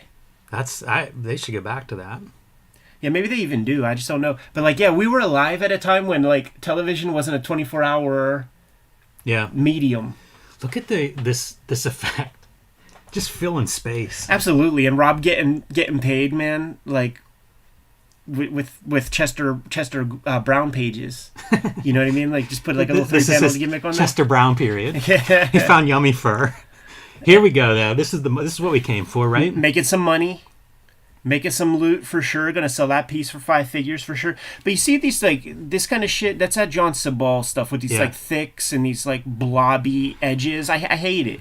I would say like he reminds me a lot of Scott Williams in that like it's so precise. Well, I all look those back guys at, that were wanted to be that. I don't feel like Mickey's that smooth. Like the smoothness, I guess, is what precise isn't maybe the right word, but the smoothness where like you could almost do those with French curves. You're gonna have to relook at Danny Mickey, dude. Yeah, maybe. Like he was Rob's Scott Williams for sure. Look at those helmets, dude.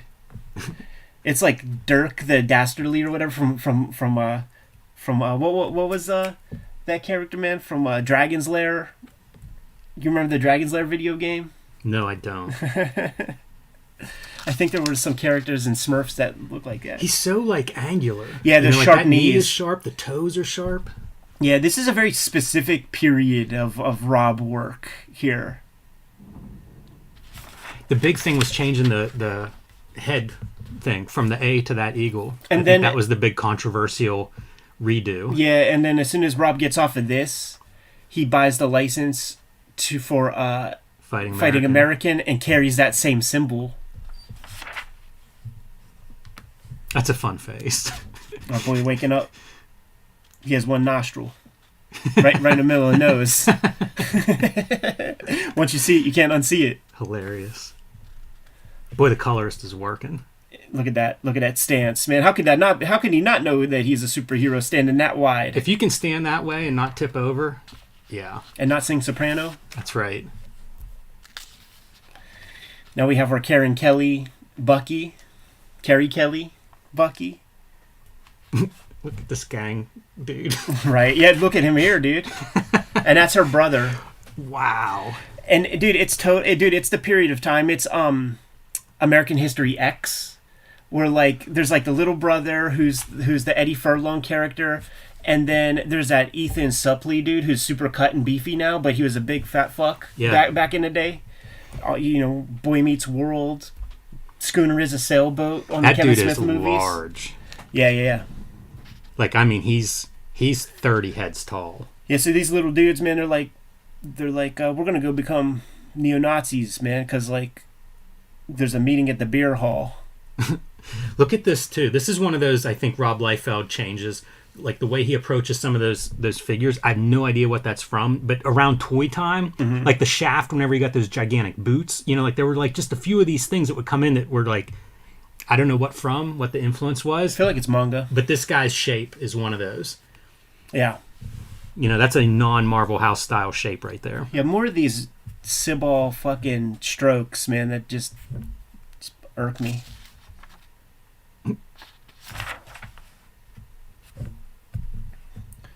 Got some old church.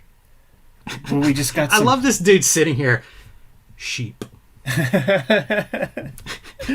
So he's like the Stacy Keach from American History X. Like the old head who's like gonna like rally the youngsters into being part of his gimmick. Masterman. This is foreshadowing whenever didn't they stunt Captain America like 5 years ago or something whenever they had him like be a Nazi? Do you remember that? I do, because it was like written about, so like people online were like, what the fuck are you doing? What are you doing? Blah blah blah. And it's like, yo, don't you guys read comics? This is part 1 of 6. Of course he's going to be a good guy and he's infiltrating or something. Like, let him tell their story. Yeah, that was Pro Wrestling 101. Right. And it worked. Oh, it totally worked. If they completed the story. That's true. I actually don't know how it turned out. If they you know, waffled and bent the knee, then it didn't. They punked out.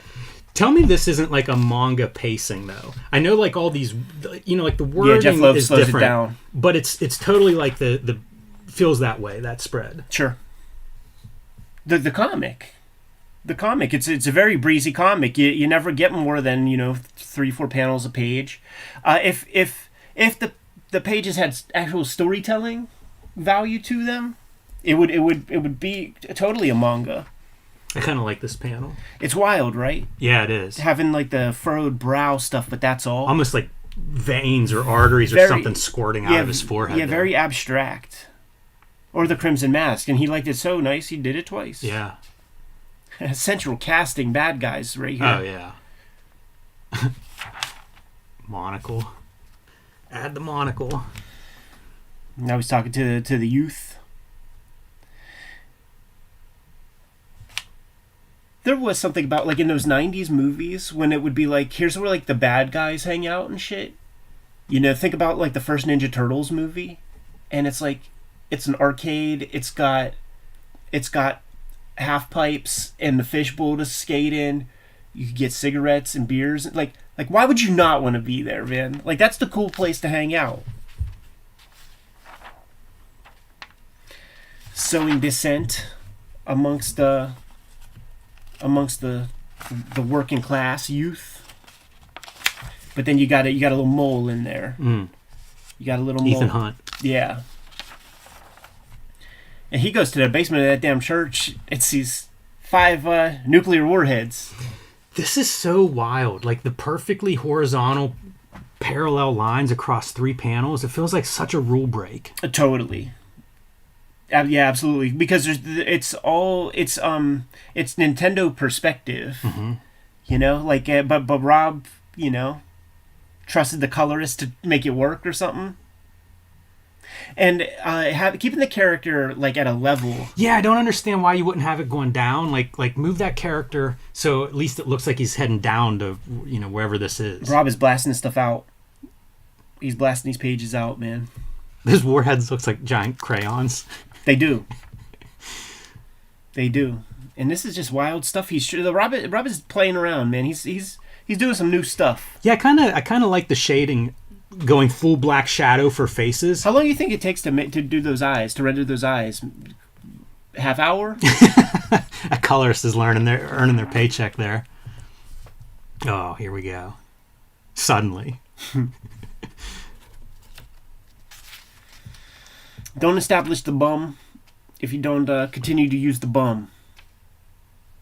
How much perspective planning went into that page? I do think he used a guide. Like I there is a vanishing point there, but you take all the color and stuff away. It really is. It's like Eternity Comics background. You see that background in submissions. Mm-hmm. Like we were doing these backgrounds. Boy, like orange and purple for your backgrounds. So bizarre. Little old dude knows the guy's name, so that piques Steve Rogers' curiosity enough to join him and go to the basement. I would like to see that. Like the imagine this page in line work. Sure. Like the vertical horizontals. Like it's kind of interesting. Oh, look at that. You really got a shiny shield. Yeah, I gotta love this starburst. Totally, man. And it's like, this is the thing to get the Manchurian Candidate to like activate. What do they call them? It's like, it's a conspiracy, like sleeper soldiers or something like that. Yeah. It's amazing. Just added some visual variety in a fully open panel. The size, the scale is that's manga. Yeah. I always called it Hara Tetsuo, but Rob always said it's Art Adams. Art Adams. And Art Adams could have come from that place. Yeah, I think so. This, Rob, you should have done it in ink, dude. You should not have left this to the cartoon, to the colorist. And also the storytelling is bad because you just see the missiles kind of go off, and that's a nothing panel. And you could actually go past that, and you need the dialogue to tell you what's happening. But you should not have let the colorist do that one, man. You should have definitely did some finger paint explosions with white out and stuff, because that just looks like a campfire. There's no explosion to that, and a letterer recognized. Richard Starking was like, "Oh, this doesn't look like shit. I got to try to." Look at how much digital is on that page. Yeah. Like, this is like, we have gone completely into the digital age of comics, and it is the beginning. Right.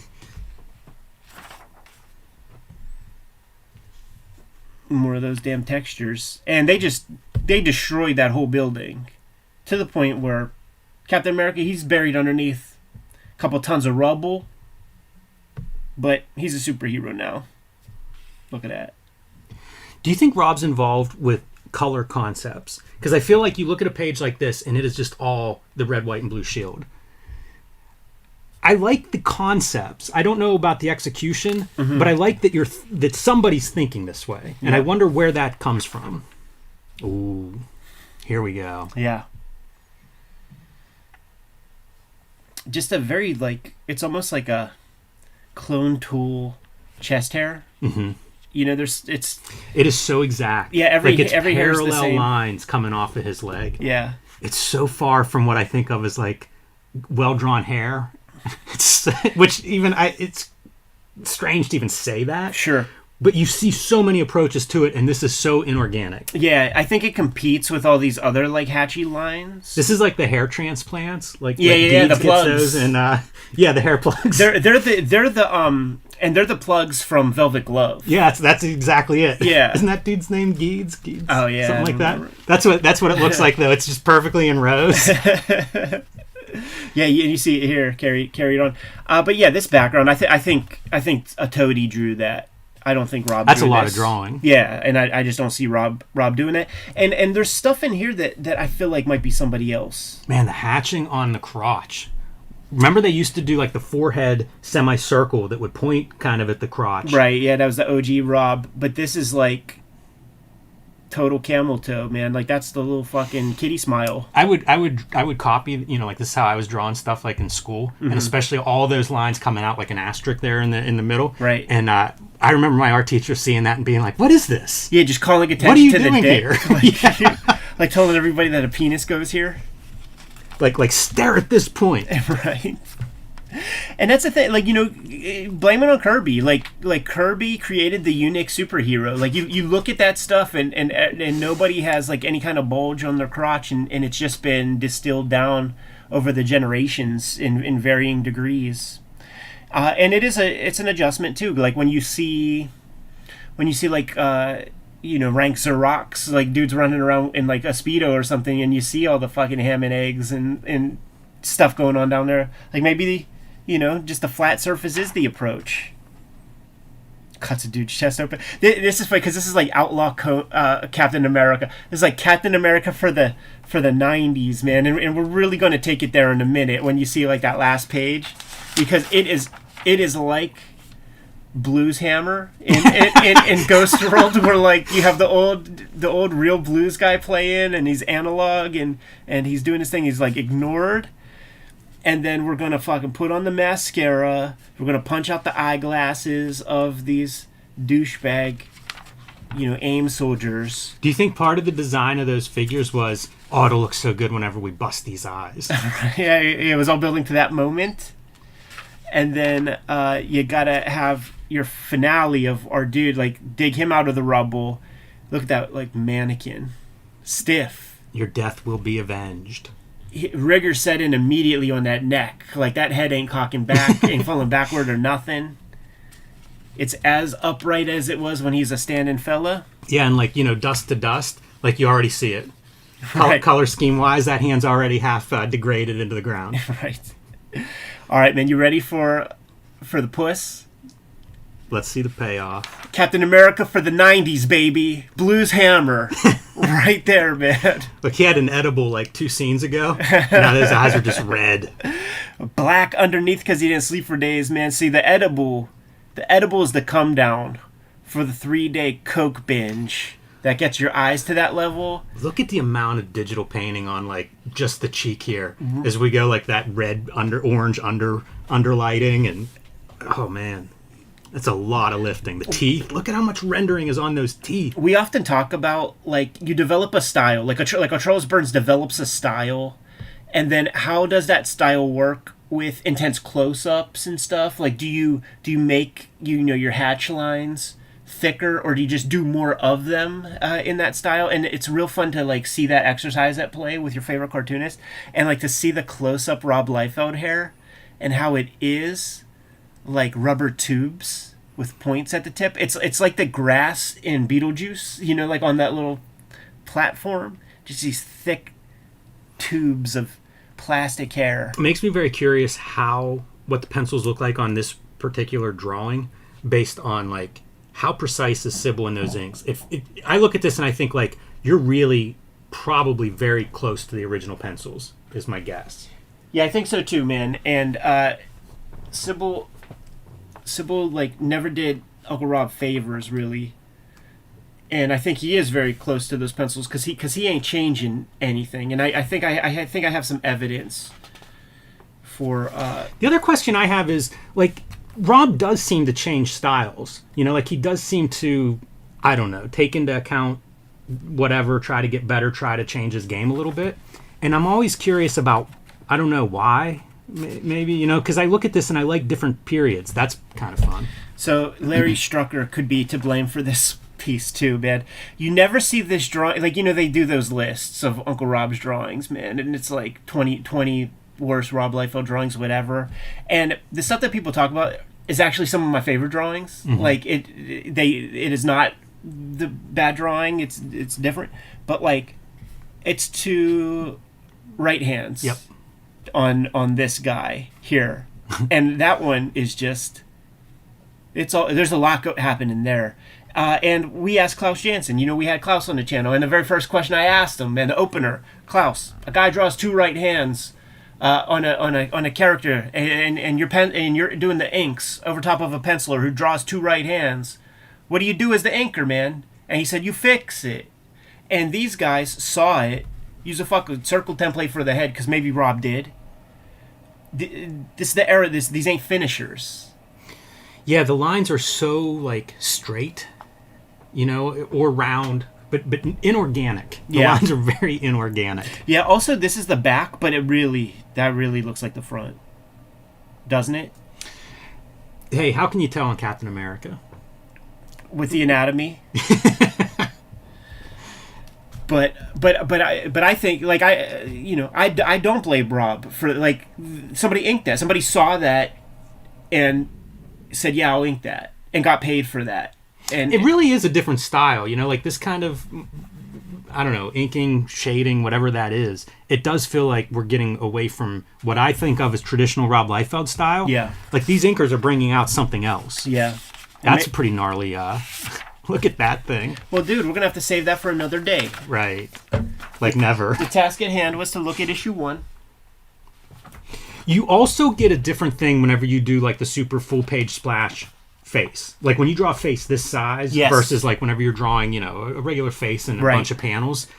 It's a different drawing. Like, it's a different beast that you're putting together. Yeah, yeah. And then if you, like, really study an eye and you see the three-dimensionality of, like, the bottom eyelid, like the eyelids are in perspective. Like, you still have to think about perspective. So, like, with this image that they're giving us, the perspective line, the horizon line is up here because it dictates your nose. Are you going to see the nostrils, or are you not going to see the nostrils? And then when you're this close, it's about the perspective of the eyelids. Like, are you going to see the 3 dimensions of the bottom eyelid or the top eyelid? Like, there's a lot of stuff to consider. It's not just like, okay, draw a big face. It's so digital. Even putting gradients on your word boxes. It's just, man, use all the tools. Jeff Loeb, man, he's bookending our sequence with the Pledge of Allegiance and exiting us with Oliver Wendell Holmes quotes. Let's get out of here, man. Kayfabers, like, follow, subscribe to the YouTube channel, hit the bell. We'll notify you when new vids are available. Patrons get our videos before anybody else, especially if you're a King Kayfaber. And King Kayfabers also get to see us record these videos live. Vids are brought to you by the books that we make. So, Jimmy, tell the people what you got. Street Angel, Princess of Poverty. That is my next book, out soon. Pre-order it now. Collects all the Street Angel comics that are not in Street Angel Deadliest Girl Live, so you'll have a complete set, and they will look nice on your shelf next to each other. You can also find Plain Janes and Hulk Grand Design, also in print and available wherever you get books. And join me on patreon.com/JimRugg, where you can see more of my comics, download out-of-print zines and minis, and see the comics that I am working on now. Your shop can now order Red Room Crypto Killers issue number 1. This is what the cover looks like for the comics that you'll see on the stands, but there are several variants. Murder on the Dark Web for Fun and Profit is the name of the game. At the end of the year, we're collecting all the Hip Hop Family Tree volumes into a big omnibus with 140 pages of new material. Right now, as of this recording, it is $50 on Amazon, but it's going to be more expensive. Going to be $75 at a later date, maybe even later on Amazon. So get your pre-order now, lock in your price. There are 4 volumes of Hip Hop Family Tree out there, so complete your set if you don't have them all. 3 volumes X-Men Grand Design, 2 Red Room trade paperbacks, Antisocial Network, and Trigger Warnings are out there. And WYSIWYG. Scoop up our books, support the Cartoonist Kayfabe channel, keeps the videos coming to you on a regular basis, but that's not the only way to support the channel. Jimmy, what else? Subscribe to the Cartoonist Kayfabe newsletter at the links below this video. You can also find Cartoonist Kayfabe t-shirts, merchandise, hats, sweatshirts, stickers, and lots more at our spread shop. That link is also under this video. All great ways to support the Cartoonist Kayfabe channel. Given those marching orders, we'll be on our way. Read more comics. I ain't gonna lie, man. I need to see where this comic is going. I also want to read more Hush. I forgot to say that on the channel. This Jeff Loeb, he was there for all that stuff, and I just want to see where his mind is, man. I want to see what he's up to.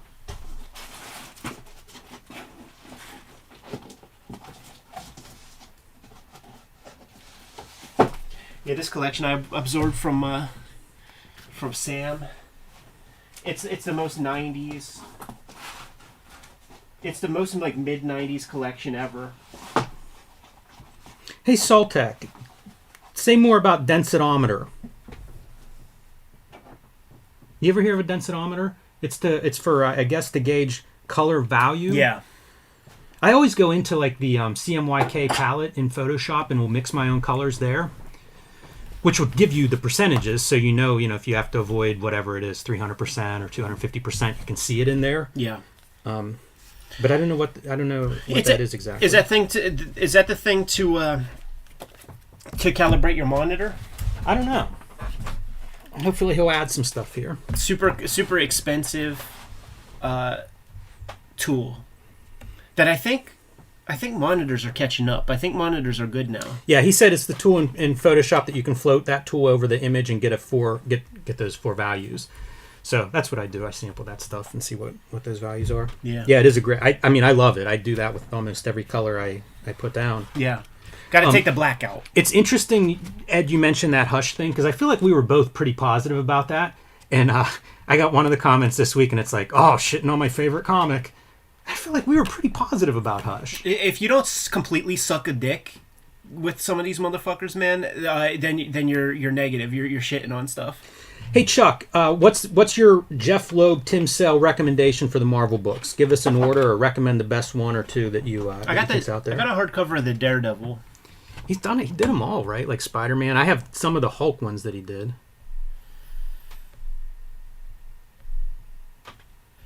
But yeah, that dude's got about a decade there where he's kind of working with all these top artists. Yeah, when he's able to schmooze and I think he was publisher or something of Awesome. Yeah. They really put a lot of stock in TV guys. To this day, they like the guy who gave me my Eisner was Jonathan Ross. The dude that did that Where's Steve Ditko documentary. He's like a David Letterman for UK. I would have, he was cool. I actually, because of that Steve Ditko documentary, like when I went up, I was like, dude, that fucking Steve Ditko documentary is freaking awesome. And it makes sense because he interviews Jay-Z and he fucking does a Steve Ditko documentary. So for the Hip Hop Family Tree, that made a lot of sense. But, if Klaus Janson gave me it, that would have made me happy. A comic dude. All right, man, you ready? Yeah.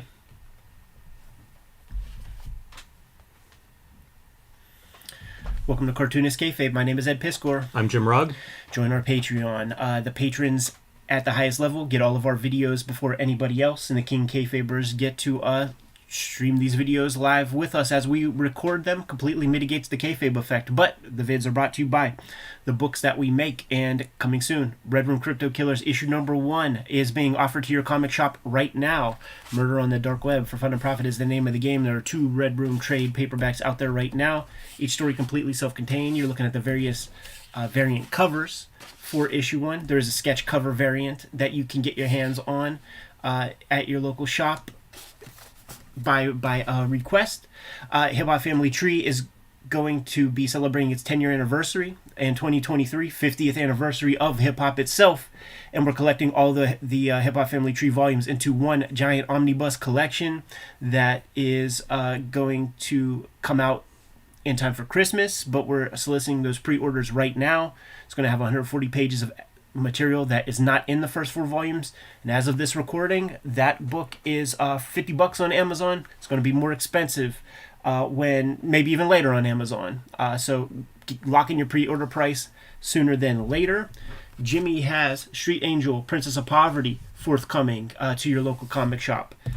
Get Street Angel Deadliest Girl Alive. That's Jim's Image Comics, Street Angel comics, all collected in one handsome edition.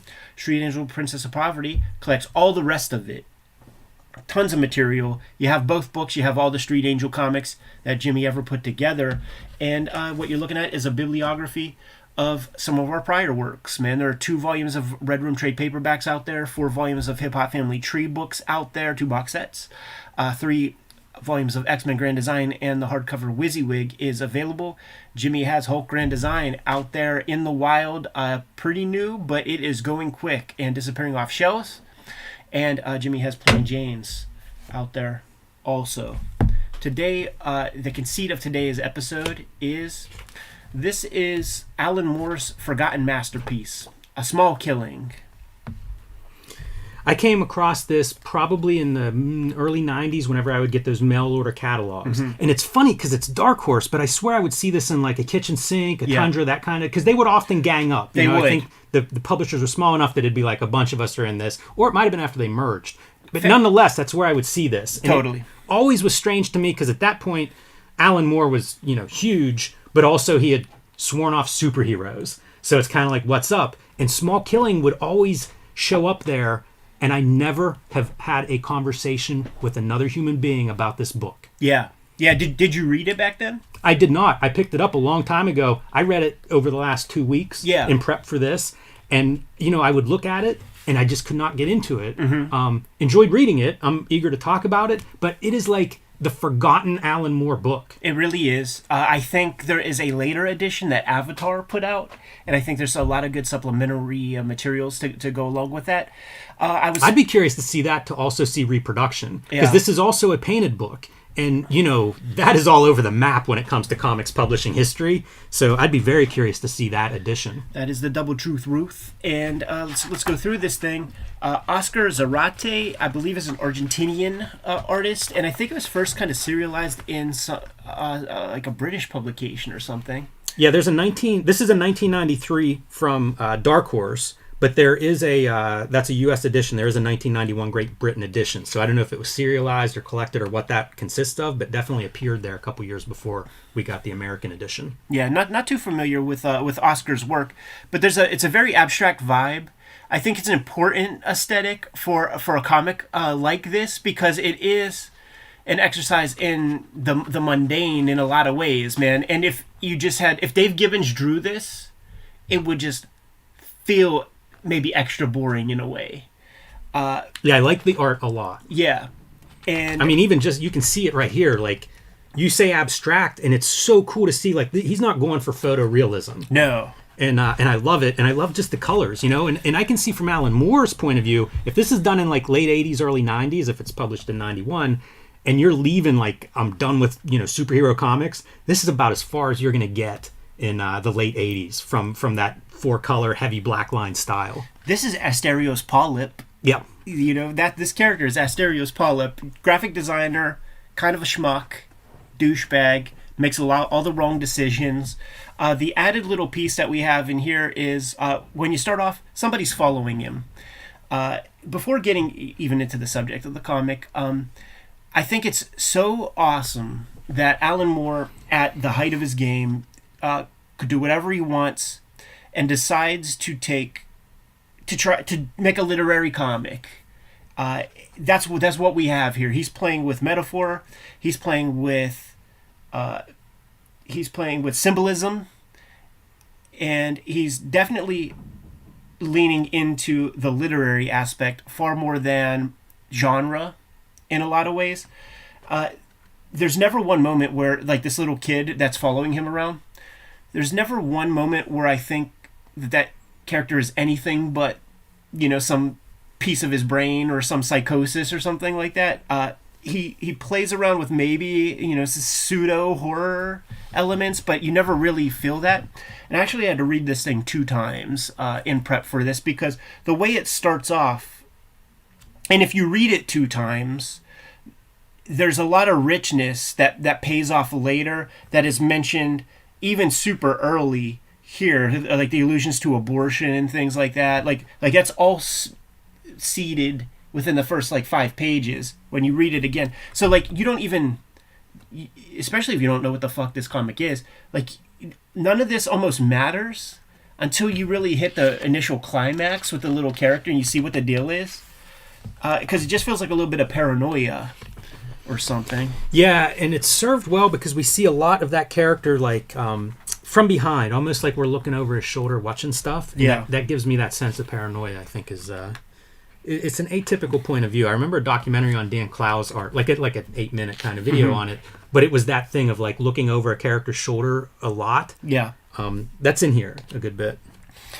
A Small Killing. The overall conceit is that throughout your lifetime, you make a bunch of decisions, and if you compromise yourself over time, and Alan Moore calls those the small killings.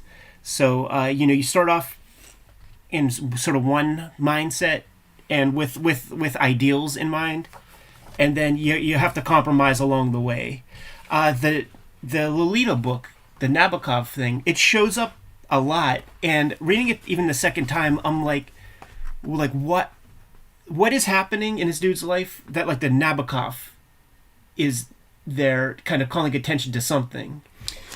One piece is he's working on a big advertising campaign for Russia. Yeah. So that's one obvious connection. Right. I don't know about like thematically the connection between this story and Lolita. Like, is it I'm not even sure about the Lolita part. Is it more just the Nabokov part? And that's the Nabokov book that everybody knows.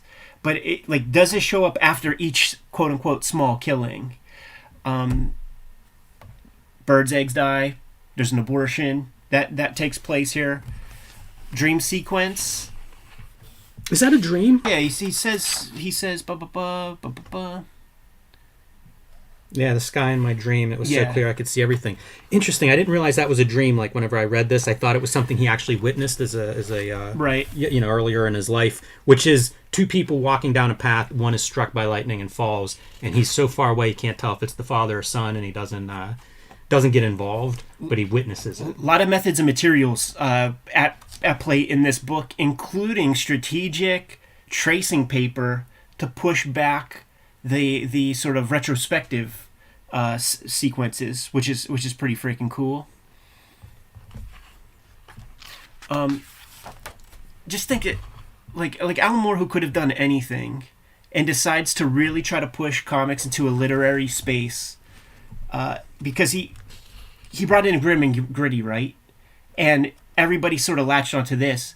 This is a harder work to make. It is a harder work to get over. And it kind of is very far ahead of its time. I could easily see the New Yorker crowd, if they got acquainted with this, absolutely loving it. I was cleaning my back room out, all the comics we've been getting from the P.O. Box and stuff. Came across this and I'm like, just listen to the masterclass. Like, let me read some of the other Alan Moore works. This came through Mailbag from the Kayfabe sent this to us a while back. And I couldn't put it down. I could not put this thing down. It feels very different, and I suppose it fits within like the European BD kind of world. But a lot of the little details, the differences that I see visually, I really love. The lettering is unique. Sure. Woodrow Phoenix on lettering, but it has a little bit of that like outsider's not the right word, but it's a different audience. And we talked recently about Invincible.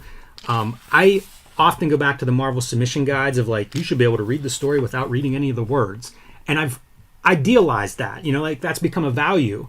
And I think about a book like this, you would get nothing out of this without reading it. No, you need both tracks. Yeah, man. and it really changes the way I think about comics, because like this is a much more complicated thing to sell, as you said, to get over. Yeah. For those reasons and more. But I do think it's also very attractive, so it's kind of weird that it has had a very silent response from a critical standpoint in the US. And there's probably some reviews.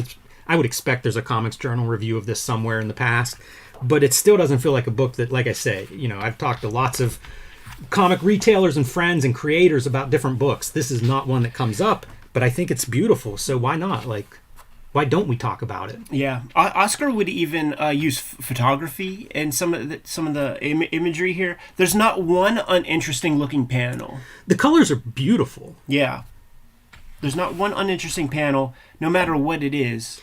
I wish that they look. Oh, go back one page, because there's a Lolita sighting right in the middle of the page once again. So, yeah, there's some key there that I can't unlock either. Yeah, no, there's a lot. Like, see, there's the Lolita. He's bringing it all over the place. And I've read Lolita and I've read Nabokov, and this doesn't feel like a Nabokov. No, it doesn't. Story to me. Clow's another cartoonist who's a big Nabokov guy, and you'll read interviews where he talks about Nabokov. And that feels more on the money. Than this does.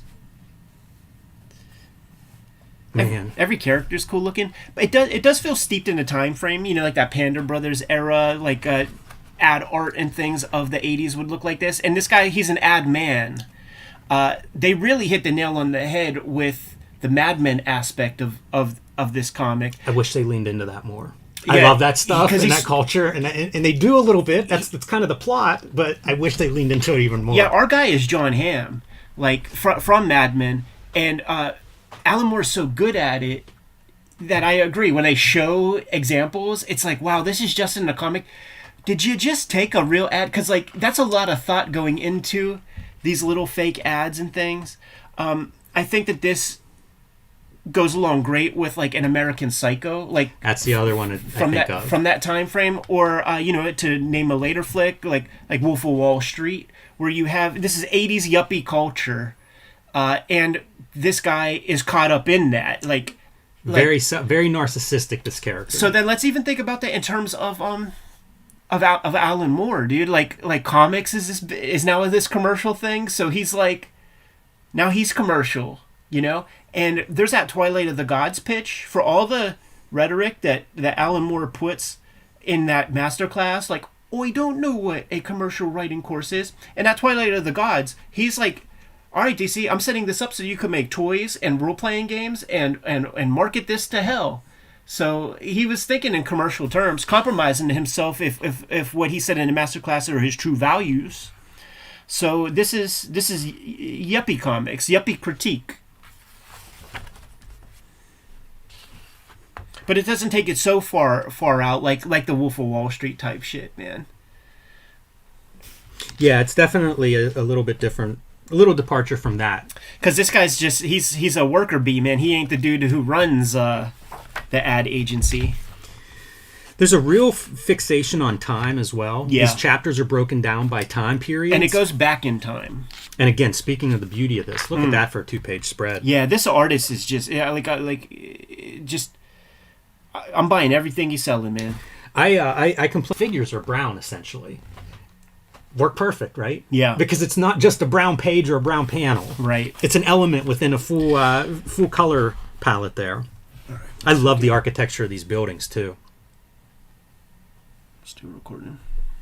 Yeah, there's going to be like my favorite panel in this thing is going to be when we see red cranes, because they're so not, again, photorealistic. Yeah, no, all of this is very abstract. It feels like we could have seen this kind of imagery in beautiful magazines in the 80s. Like it's a very 80s style, but it was like what New Yorker was buying at that time. And look at like these character designs all of just of random people. All of them. I always think of the Clouds interview where he's like, in a movie, if it's boring, he'll just look at folds. You can just look at character designs throughout this book. So check this out, man. With these kind of like retrospective sequences, you notice the haze. It looks like a familiar haze. It is tracing paper. There will be a sequence like you don't really see the halo of it here. But make note, if we come to that panel, Jimmy, there will be a circle cut out, and when you look close, you could see the shadow of the tracing paper on it. Yeah, he's also doing soft edges of those panels. Mm-hmm. Yeah, there's some formal play. Again, I would be curious to see whatever extra materials exist. This is one where I'd love to see a few pages of Alan Moore's script. Absolutely. Some stuff that I read about this was that he allowed a lot of room for the artist to kind of express I believe the artwork. And it makes me wonder if he's rewriting it once the art comes back. Yeah. Because it'd be hard to anticipate this kind of stuff. Great MacGuffin with, this is the ad that basically threw this dude's whole world into upheaval. He, is a young upstart, but the ad doesn't connect. And we're slowly going to see, this is one of my favorite panels of the thing, dude. These red felt pen cranes all over the place going through him look like little monsters about to eat him. Yeah, pretty neat to see mixed media, and if you look close, there's a white, like a dry media on top. He does that a lot. Yeah, he does that a lot with great like speed, like blurred edges of stuff and like luminous light things. Yeah, in you Times see it Square. a bunch across like his shoulders in this sequence. Pretty inventive. Yeah, and more you get more and more of that face. And I do think that it was made from a photostat of the final image. So I think that these panels would have been fully blank for a while, knowing that he has to build that panel. Or maybe he drew that ad piece and then, did different stats. I think this kind of a panel speaks to a certain age. Like, Sure. These are so iconic to me, that super bright white of the TV at night. He'll do this masturbation sequence, man, that we may have even gone past it. Look at this photography, but he's kayfabing it up with paint media over top to create a better holistic unit. These are those ads where like these feel accurate. These feel right. You know, like true ads that could exist. That War and Peace burger ad for like an Alka-Seltzer kind of thing, amazing. Totally. It's genius. I mean, it totally works. Alan Moore and Oscar, they could have used this as a portfolio to like get that kind of work. Yeah, the painting on the background photos is pretty interesting. Yeah. All of these like mashups of crap party scenes. It's pretty cool stuff. Wonder how Moore found the artist even. Me too. The party scenes though, and some of these panels, it is that deal where you don't know exactly where to read all the time. That's definitely a con to this book. Sometimes, man, is like you don't know what's supposed to be next because the letterer just does not want to like go over an important visual moment or whatever. Look at these dash lines for these like NPC characters. And there's that little guy, man, following him around. There was no suspense to that character. Like I could almost deal without that. There's nothing to it. Yeah, but what's the story without that? That's true. You know, like he's reliving that past, and I don't know how you get there without that. I don't know if you call him a MacGuffin, but yeah. You know, you kind of have him leading him through a certain set of memories. Yeah, true definition of the word. He is a MacGuffin. And it is how about that shit? It is a challenge, I think, probably if you're writing this story. Like, how do you basically dwell on this guy's past? Yeah, you know, like you need something, right? Yeah, without that and without these kind of wild visuals, it could have been a very boring journey. The aesthetics of the color, certainly of something like this, it feels like the early drafts that Kurtzman and Elder would do before they put the full polish on it. And I don't mean that in a disparaging way. There is a roughness to it. Probably something that would have been received in a very critical way by a lot of comic readers. Like if you showed up because you're like, oh, I love Alan Moore and Watchmen, let's see this new book, A Small Killing. Because it even sounds like it could be cool. Yeah. There are people in the comments who are like, I don't get it, you guys are being elitists.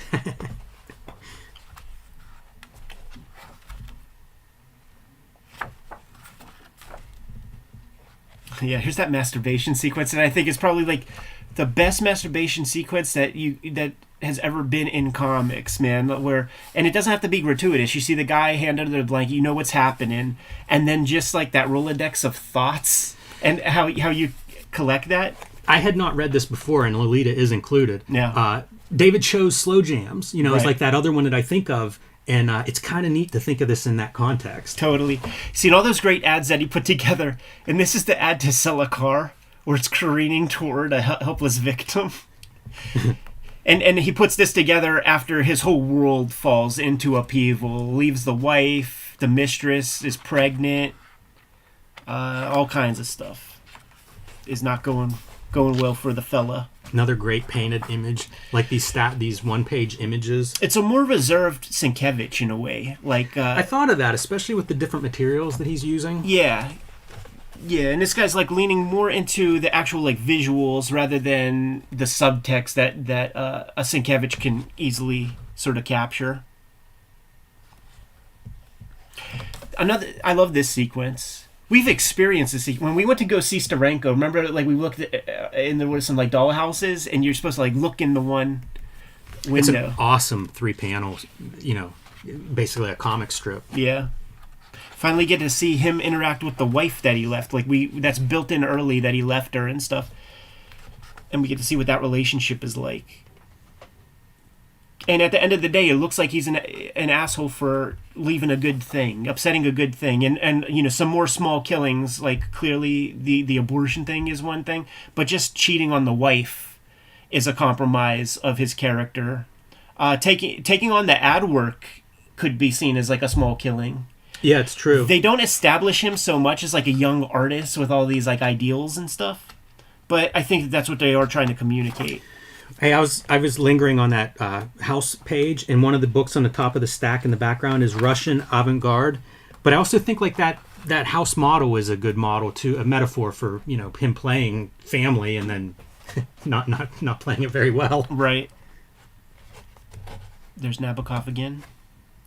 Guys, if you read this, put something in the comments and let us know what the Nabokov Lolita piece means. Might even be worth another reread to try to come up with some ideas ourselves.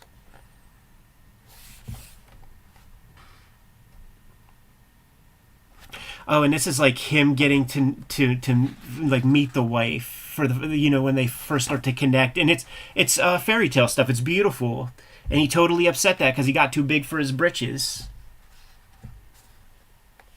Yeah, with that in mind, it's almost you wonder what the metaphor is with Alan Moore, the writer. Exactly, because at this point, like he has gone through the stratosphere as a professional writer, and maybe reflecting on his own life and whatever.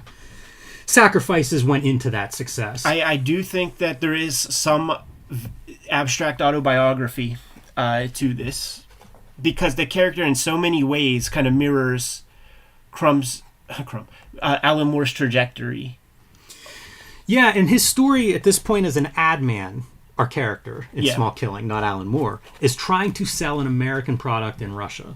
Right. In a weird way, I mean, it's Alan Moore trying to sell comics to non-direct market, non-Wednesday warrior kind of readers. Here's that page, man, where you finally see like a little hole cut out of the tracing paper, and if you look close, based on the photography, you can see the 3 dimensions of the tracing paper around it. So they just kind of punched a hole into it, which I think is a great effect. It definitely is. And I mean, like, so pre-Photoshop. Totally. I love this color palette. Like, of this spread, absolutely love those greens and blues. Absolutely. Alan Moore's forgotten masterpiece, A Small Killing. If you see it in the wild, scoop it up. If you don't have it, go buy it. It's absolutely an important piece to read in the Alan Moore bibliography. And I might say it's in the top 5 of Alan Moore comics, right next to any of his more popular works that you've read a million times. This stacks up with that.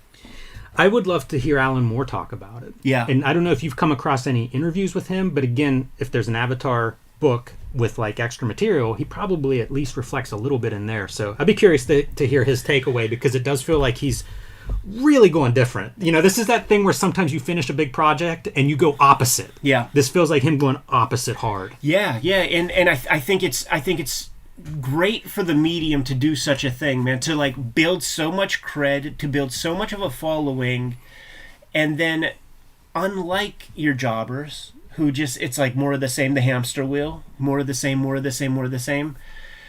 He has big reading interests. He's a deep reader. His mind's all over the place. Let me bring a percentage of you guys with me on this journey over here.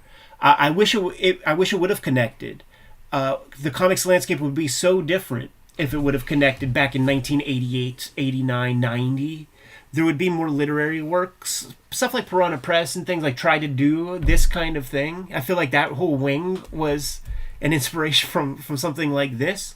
None of that stuff really connected. It was a little ahead of its time. You still had your direct market, slovenly comic book guy Simpsons characters right. who are running the industry. Yeah, and Moore's going for something outside of that commercial mainstream, and the format, it's bigger than a comic. We've heard it from every retailer I've ever spoken to. They hate that odd size. Right. And it's decades before graphic novels really made sense to anybody. So you're not only doing something that people mostly have never seen, you're also asking them for 10 times the price of the comics that they're used to buying. Mm-hmm. Yeah, it's a formula for almost impossible to succeed with this.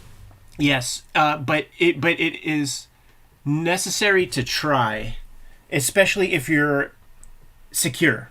You do. You rely on people that will go for it, and that's the best people to, I hate to say it that way, but I mean, like, the person who's successful financially can't afford to do it. Exactly. And swing the bat. Take a chance. Like you and I have those conversations about manga. Where's the great baseball manga?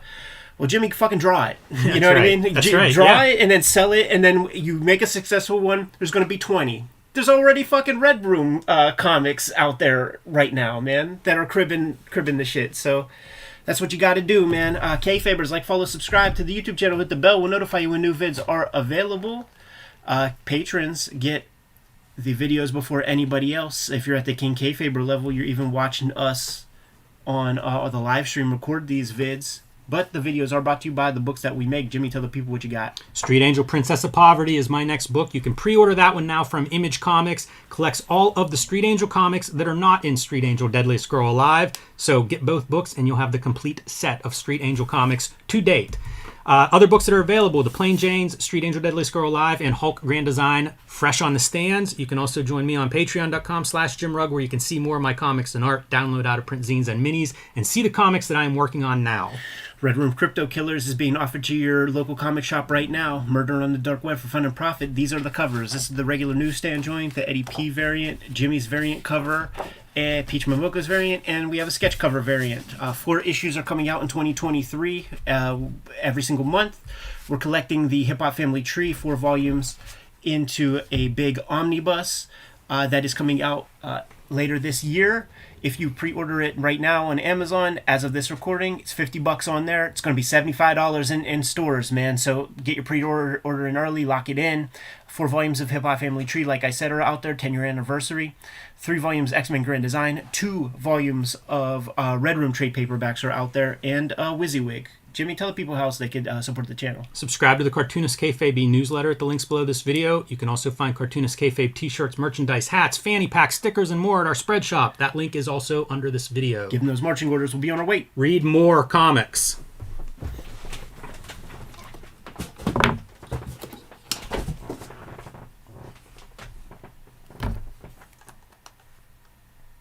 This is like a pit crew change.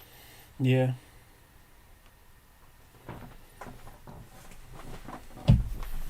I need to at least get another water, man. I'm fucking so dehydrated.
All right, Kayfabe crew. We're going to look at, what the hell else are we looking at? I forget what else we read. Huh.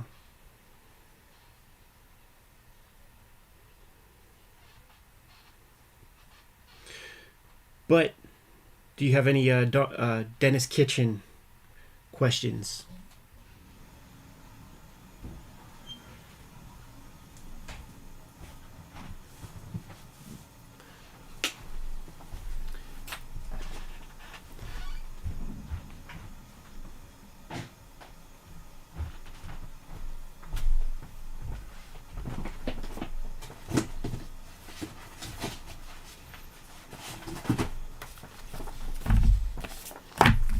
Oh, yeah, that's right. Outlaw George Perez. Also, rookie George Perez.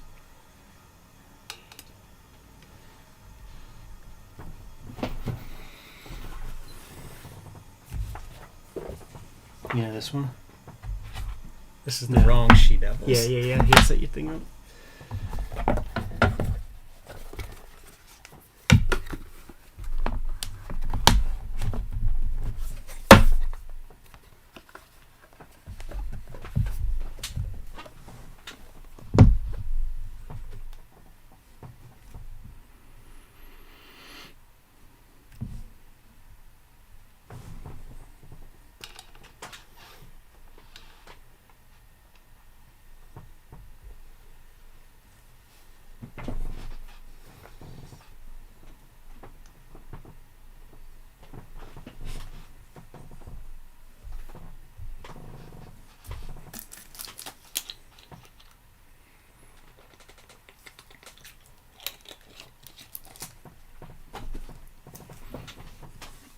taking a long time for the stream to come up on my iPad. Still going? Yeah, still. Cool. I know. Let me know. Good. Hit it.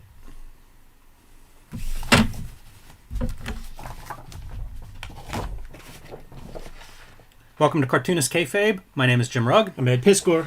Want to remind everybody to join the Cartoonist Kayfabe Patreon. We have 3 different levels that will give you access to our videos early, and at the King Kayfaber level, you will also have access to our recording sessions where you can contribute to our interviews with our guests, and we can just kind of generally talk comics in between these recording videos. Also, we are working Cartoonist. You can see our bibliography in front of you. The best way to support Cartoonist Kayfabe is to buy our books. Ed Piscor has Hip Hop Family Tree Omnibus, just announced for later this year, collecting all of the Hip Hop Family Tree books into one handsome volume, plus about 140 extra pages. So pre-order that one today while the price is a little bit lower than the retail price. You can also find, coming up, Red Room, Crypto Killers, #1. You can see these various covers that will accompany this. Peach Momoko doing a variant, me doing an homage to Rob Liefeld. Here are Ed's Crypto Killers #1 covers, and there will be a blank sketch cover available in the first Crypto Killers. In addition, there are 2 volumes of Red Room also available already, WYSIWYG, X-Men Grand Design, and Hip Hop Family Tree in a variety of formats, including box sets out there.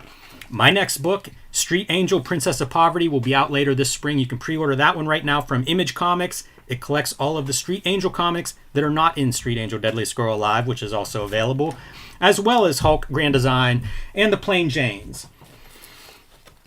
But we are here today, Ed, to look at early work by George Perez and outlaw work by George Perez, the late, great comic book artist. Yeah, absolutely. And shouts to the Kayfabers out there, man. Ask not what you could do for Cartoonist Kayfabe. Ask not what Cartoonist Kayfabe can do for you. That's right. Ask what you can do for Cartoonist Kayfabe. And we get lots of mail. The P.O. Box is in all of our videos.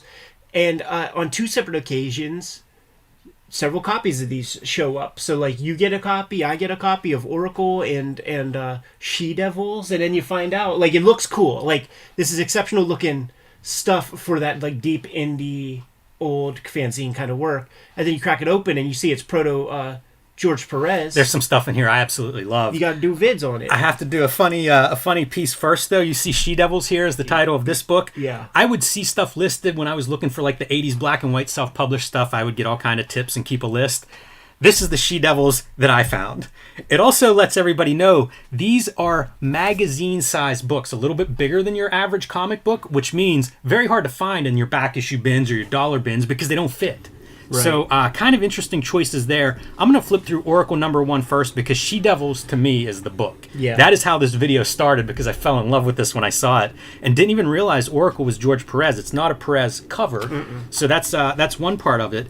But this was originally published in 1978, so again, very early in Perez's career. Might have been a assistant to Rich Buckler at that time. Like maybe he had some pro works, maybe at the earliest pieces, but I think he's probably associated with Buckler right around here. And this is a reprint edition from '86. Yeah. So the height of black and white explosion time period. Somebody's going to make some money here. You wonder, what was Perez's involvement at all? Did this guy just outright own this stuff and was going to do whatever he wanted? It's certainly the She-Devils thing, because that guy who writes the editorial just talks about it. So he's fully exploiting George Perez, owns it. George Perez owned very little of the comics that he made in his lifetime. It's a real sad thing. But he's further along in this one, and on both of them he pencils, and there's a inker. And I would bet you that the inkers are the unprofessional ones that sort of like have the rough edges and things like that. And because we don't have a record of what those pencils look like, but certainly on the She-Devils, the shit that the guy does on that is very, very rough and flattens out his work a lot.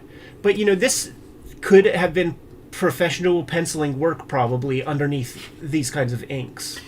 Yeah, and they're doing a lot. Like, you see so much different gray tone on here. Exactly. And I think we may see that in absolutely She-Devils as well. But it's kind of neat to see that because there are panels in here that do look professional. Like George Perez, like you can see the talent on the page. Yeah.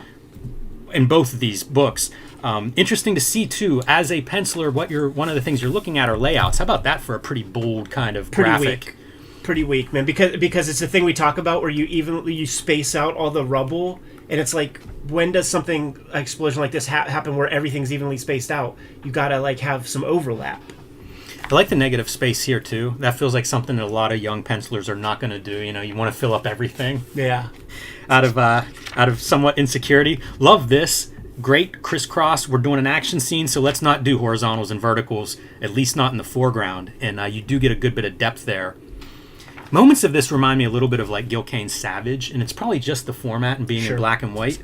But I do kind of like that format. I'm a little bit sad that this wasn't a parallel of comics history where, I don't know, I guess an adult kind of sensibility evolved at the same time. Yeah, it's cool to have this stuff because the guys of the day at that point in time in the early 80s, it was Byrne, Perez. That was the conversation, and that's the influence on like the image dudes and stuff. And you have Charlton books that Byrne did. And you get to see his early work and how strong he was out of the freaking gate, but it's not so apparent and it's not well documented that, you know, the George Perez part of that equation, and we're showing off two examples here today. Yeah, it makes me want to look at other things like in this format from that time period for comparison. And you mentioned John Byrne, like it might be interesting to do a video of his early work, some of that Charlton stuff. For to have these videos close to each other in terms of comparison's sake. But even like the early days of like this is 1978, the original. I mean, that's ElfQuest time period. Yeah. You know, thinking of this kind of size and doing black and white work. Yeah, and I think everybody gets a good sort of example. You see the Perez in there, and he grows as the pages continue. You know, see like some Kirby influence at times. We're really getting there, yeah, even in the designs and things. Moire pattern for people at home. You know, we talk about some of this tech stuff. The Moire pattern, whenever your dots are too small and they don't reproduce right, and you get this kind of weird shimmer. Is that what it is, or is he laying zips on top of each other? I only see one set. I don't know. It's very bizarre. I haven't seen this normally, so I'm guessing that's what it is. It's also funny to go from like some of the more, I don't know, over-rendered stuff to something like this. Right. Which I think is also a mark of a young cartoonist, is kind of like figuring that part out, trying to do Kirby crackle there. I saw somebody Kirby crackling with a Q-tip. Oh yeah, it's garbage. Go to the inside back cover. It's very cool, man. Oh, this is fantastic. Yeah. Owners of the Mile High Comics Club. So when Chuck Rosansky got hold of the Mile High collection, also known as the Edward Church collection, you know, he sold a lot of that stuff. He sold so much of it pretty early.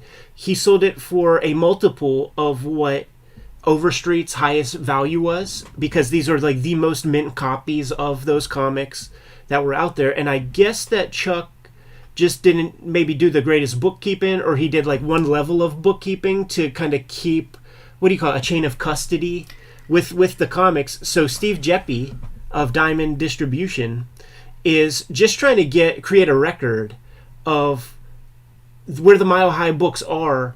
And if you go to like CGC and stuff, like they have pedigreed collections. Some of them are mentioned here. Like maybe you could find them quick. Larson, San Francisco, Cosmic Aeroplane, Denver, Pennsylvania. Yeah. So there are these pedigreed, classic legendary collections that will be mentioned on like the CGC brand. If those books did in fact come from Edward Church. So this is cool, and it's early days, 86, right? In the 80s, Jeppy's talking about compiling a computer database to keep a chain of custody on these things, so that you have like accurate bookkeeping, and if it really is a church book or not. It's wild, right? Like who's sending that information to somebody? And he's putting an ad in here. Mm-hmm. It's just I'd be curious, like what the response was, and then what happens with that list. Is he the only guy that gets it? Because he says it'll stay strictly confidential. So like, how's that list being used? Right. You know, like who gets to reference that if you're looking to buy a comic that's allegedly one of these collections? You know, it's a lot of questions for this. I've never seen an ad like this. Very interesting to me. Yeah, glad you called that one out, because that's kind of bizarre, a little bit out there. But this is the book that is the reason I wanted to do this video. And you can see George Perez on your cover, like an early painting. I love these little things. They almost remind me of like video game screen captures, maybe because of the size or something, especially with like full figures. Feels like something I would have seen on the back of early video game art. Do you think this, like, there's no indicia information, but do you think this is a new bootleg or something? Because it's very white paper. I don't know the answer to that. It feels good. Yeah, it's It looks like the ink is sitting on top like toner rather than offset print. Yeah, it's 1975. Well, that's what it says, but you can make a comic tomorrow. I'm trying to think of what printing would have been available, like if somebody was doing an atypical printing. Like if you were offset printing or something, you might get a different effect that would feel a little different. The paper is definitely a nice coated stock, which not typical for 1970s comic book printing of any sort. Look at these big dots, dude. There is so much screen tone in this, but it's like the worst screen tones. Like the inker completely. It's sad that we, as far as I know, don't have a record of the George Perez pencils, because this is like the most crude inker. And what the inker does is Landgrafts him up, which is interesting to think about, because George Perez actually did a comic with Ken Landgraf. It's a Wolverine comic. Oh, Wolverine Hercules. It's just a 4-issue thing. Oh. It's just like a 4 or 5 page thing. Yeah, it's in an oversized Thor, maybe a Treasury edition of some sort. Maybe not Thor. I have it in a prestige format reprint of Hulk's first appearance in Hulk issues. So like it's a 64 page comic. They gang it up with a little bit of extra stuff, and it's just like a 4 or 5 page back issue, a backup story, and they cancel each other out. Like George Perez doesn't look good, and Ken Landgraf doesn't look good. It looks like a jobber comic. But this looks like full fucking Ken Landgraf. It's really Ken Landgraf-y. Like any of these city scenes and stuff like that. And you see, like, the dots matter. Like, the screens you choose matter. And if the dots are thicker than the lines of the character, it just calls so much attention to it. It's very amateurish. And it flattens everything out. Also, it's a mark of the amateur inker who gets, in the Zipatone era, to, like, overuse Zipatones. I love all of it. And it is that amateur quality that speaks to me. All these different zips that they have too, like the random spot ones. There's this one that I've never seen before. It's almost dashed parallel lines. Yeah. I looked at that to try to figure out, like, is that some kind of weird extra printing thing? And then the edges of it, it's almost that 8-bit edges, where like it kind of bleeds out a little bit. Is he rubbing those dots off? Yeah. It's almost Pettibone. There's also a big bold line, which probably speaks to some of your disdain of this inking style, because that's not what we learned to ink. Like ink was supposed to indicate certain things, how far away something was, if there was weight underneath it, stuff like that. And a lot of these lines are just flat. Maybe he's using some kind of straight edge or French curve, so he's using like a big heavy pen. I don't know. But Perez, again, I feel like shines. Like these kinds of panels, lots going on in this panel from a penciler standpoint.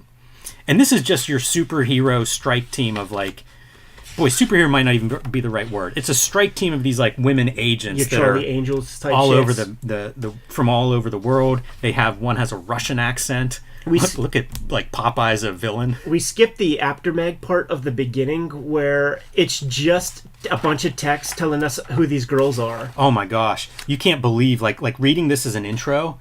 It's your eyes gloss over. It's everything we always say about like the Image comics, where like we know that Youngblood is celebrity government agents because we heard so in interviews. Like this guy, it's like. Let me read one. Okay.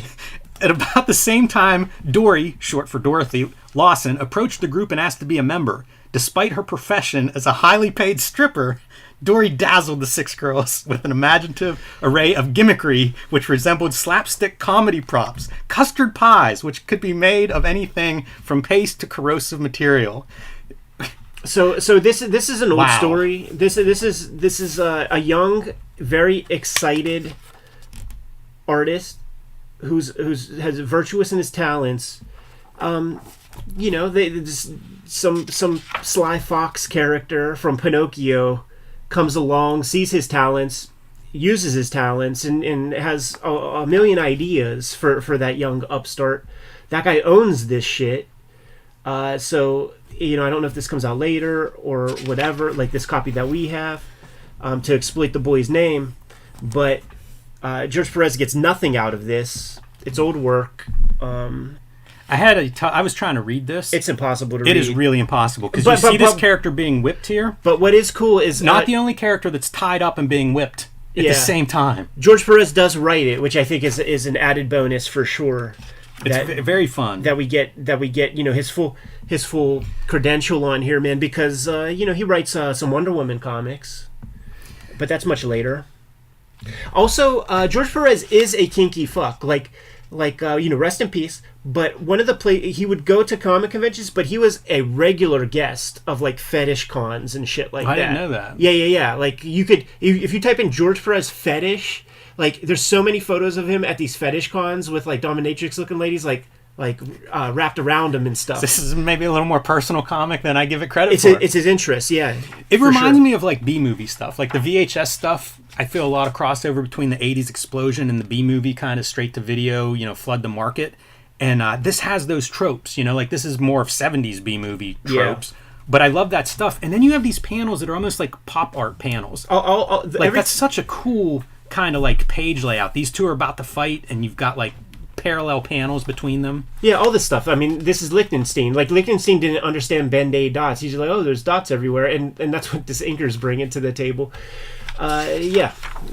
It's irony is what it is, man. I don't have much of a place for it, but I like to have it as a document of George Perez's early works. I have a place for it right next to the Ken Landgraf magazine size stuff. Right, but you know, like you said, you didn't even read this, so it's just... Oh, I read it. I can't tell you what happens. Yeah. I read it and go back and try to figure out who's tied up. This is dope, because you don't see no copyright, New Line Cinema, or wherever the fuck company owns this shit. It's George Perez just doing a straight up Enter the Dragon fucking poster, dude. I would love to have this poster. Once again, the douchebag who wrote created the character. This guy created the characters. It's copyright the fucking Joey Jerkoff, but George Perez and his inker do all the work. Like, what a fucking scumbag. But yeah, this is a bootleg. Fucking dude, this is Bruceploitation. Jim Kelly. Oh yeah, man. Bullshit, Mr. Handman.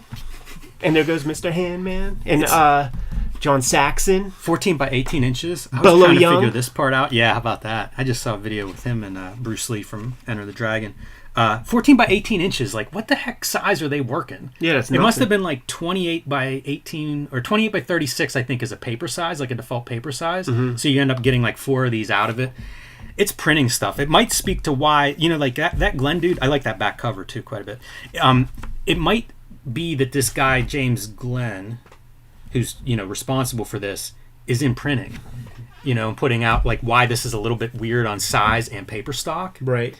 That was a lot of like the 80s black and white self-published stuff would be those odd sizes, because it'd be like, oh, this is printed by my brother-in-law. You know, he works down at the printer, and yeah, we didn't measure a comic book first, or that's default sizes of paper or whatever. But anyway, I was happy to find this because it is the She-Devils. It's one that's been on my list forever, and yeah, this came from Kayfabers, so thank you guys for sending 2 copies of this in. Let's get out of here, man. Kayfabers, like, follow, subscribe to the YouTube channel, hit the bell. We'll notify you when new vids are available, and the vids are brought to you by the comics we make, but we also have a Patreon, and our biggest supporters get to see these videos before anybody else. The King Kayfabers get to hang out with us in a live stream as we record these videos, man. Completely mitigates the Kayfabe effect. But like I said, man, the vids are brought to you by the books that we make. Jimmy, what do you have? Street Angel Princess of Poverty is my next book. You can pre-order that one now. It'll be out from Image Comics. 240 pages collecting all of the Street Angel comics that are not in Street Angel Deadliest Girl Alive. So get both books. You'll have the complete set of Street Angel. They'll look great on your shelf.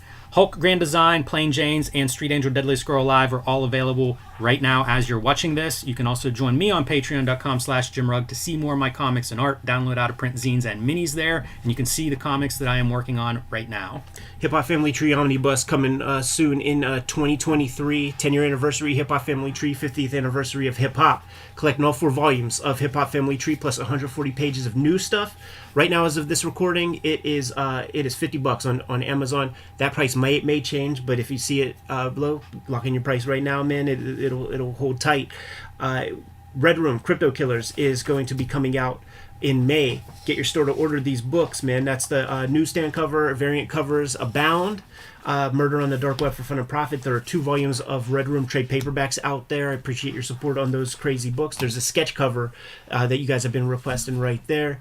3 volumes X-Men Grand Design, and WYSIWYG is out there in the wild. Jimmy, what else do we have out there? Subscribe to the Cartoonist Kayfabe newsletter at the links below this video. You can also find Cartoonist Kayfabe t-shirts, merchandise, hats, stickers, and lots more at our spread shop. That link is also under this video. Great ways to support the Cartoonist Kayfabe channel. Give them those marching orders. We'll be on our way. Read more comics.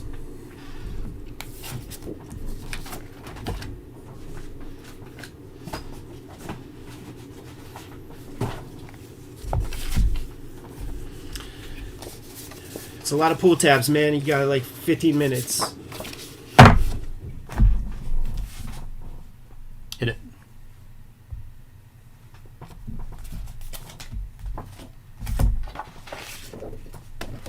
Hello and welcome to Cartoonist Kayfabe. My name is Jim Rugg. Ed Piscor.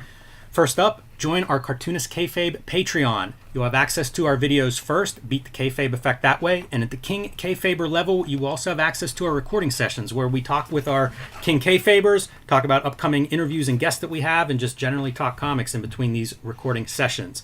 We are also working Cartoonist. The best way to support Cartoonist Kayfabe is to buy our books. You see our bibliography in front of you here.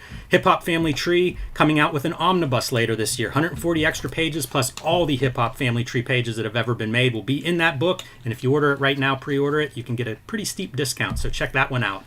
WYSIWYG, X-Men Grand Design, also available.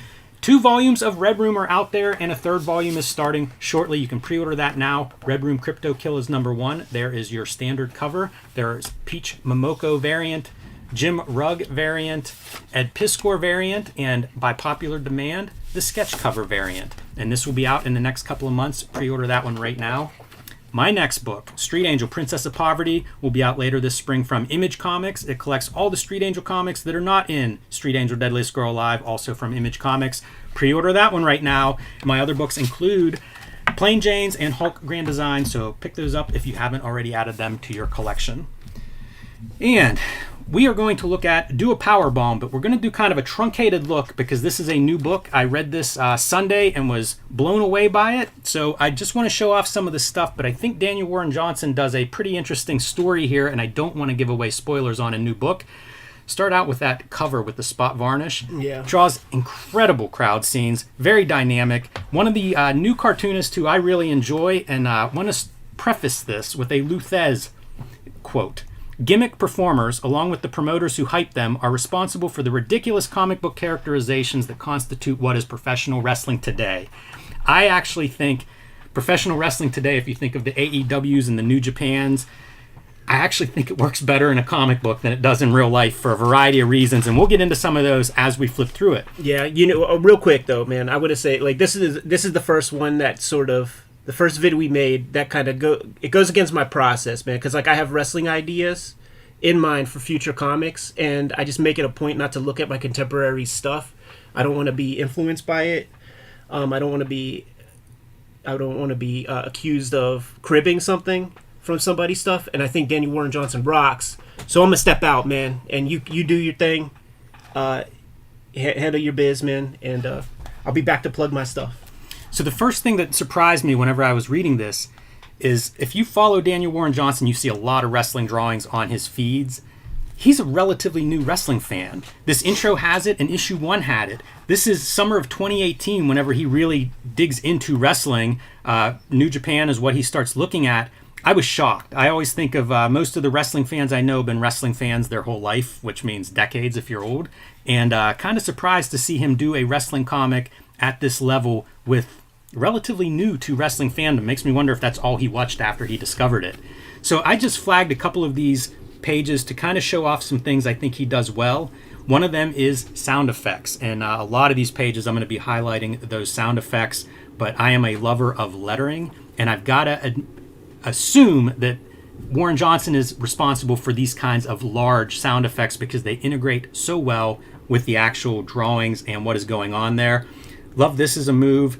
Something I think stands out from the rest of this book because this is a very visceral old school chop and a cool effect on the chest there. A lot of the moves that are in here are kind of like video game wrestling moves, as Coronet might say, but that old school chop and the concentric circles that come out of it, very cool effect. I think his layouts on pages really stand out. A lot going on here. We've got 10 panels or so, and yet it's all very breathable. A couple of open panels here and there, and once again, this open panel backdrop doesn't read like an open panel because of a sound effect that is being used as a background element in that piece. More examples of both sound effects and also storytelling from panel to panel. You see a puppy punch kind of on point there. Feels a little manga-esque to be called puppy punch. Cutting, of course, because you can't have somebody punch a puppy, right? Cut that apart and interrupt that move with a spinning kick. The other piece that I think he does really well, there's a couple of, whenever I say I think it works better as a comic book rather than an actual wrestling match, is because some of the physics that he's able to get away with are just very strong in a way that I don't know that the human body can actually go through some of these impacts. The story here, without giving away too much story, is this is a giant tag team tournament, and Warren Johnson's intro mentions kind of like the G1, the big tournament in New Japan, was something that hooked him on wrestling, so put the tournament in. One of the things that he does really well throughout this book, this was originally serialized as an 8-issue miniseries. He does very well at adding storytelling elements to each issue. So this could be a cliffhanger, it could be escalating stakes, but it's very much the stuff that you see in classic kind of like how-to writing books. You know, that idea of you want to progress with bigger and bigger stakes as you go on. I actually noted here this 1, 2, 3 sequence of panels. 5 panels if you think about this, but cross-cutting within what looks like one panel for our 3 count. Thought that was a pretty clever idea. And again, with these great crowd shots. And if you look, all that crowd is drawn in the background, and yet it kind of fades color-wise to hit the spotlight on our foreground wrestlers. Something that if you go to a live wrestling event, kind of pops. You know, they definitely light those rings to highlight the competitors in the middle there. Again, another piece of great impact. This is the kind of thing that you see it done sometimes in live shows. Certainly people crash through tables all the time. A dangerous, scary move to a human body, but in a comic book, like this is superhero comics. You know, you're able to do these giant fight scenes and not worry about maybe the CTE or anything else happening to these guys, or worry about permanent injuries going on. So I think it actually works pretty well this way. This is the most insane looking thumbtack horror show that I have seen. Not a big fan of thumbtacks in wrestling or that kind of violence, but I think it works really great in this context. Same with busting a chair over somebody's head, something that I have no interest in seeing real people go through this, but chair shots were definitely a part of my wrestling history, so seeing it here works pretty well. So I've talked before about like book design and thinking about how do you put a book together. Often, you know, comic collections will include the comic book covers. And where do you put those covers? Sometimes you collect them at the back as like a gallery. In this case, he's using them as chapter breaks, but also showing the original art on one side and then your colored art on the other. As a fan of art, that definitely speaks to me. I tend to often reproduce a little bit of original art in my book collections because I love seeing it, and no exception here. You know, the whole reason I'm a fan of Warren Johnson is his artwork. So let's see those originals if we have room in a book like this to include them.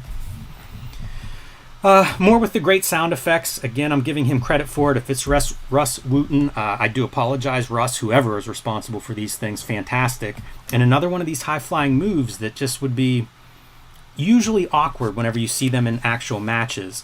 And I should say, as a wrestling fan, I like the stories of wrestling more than I like watching wrestling.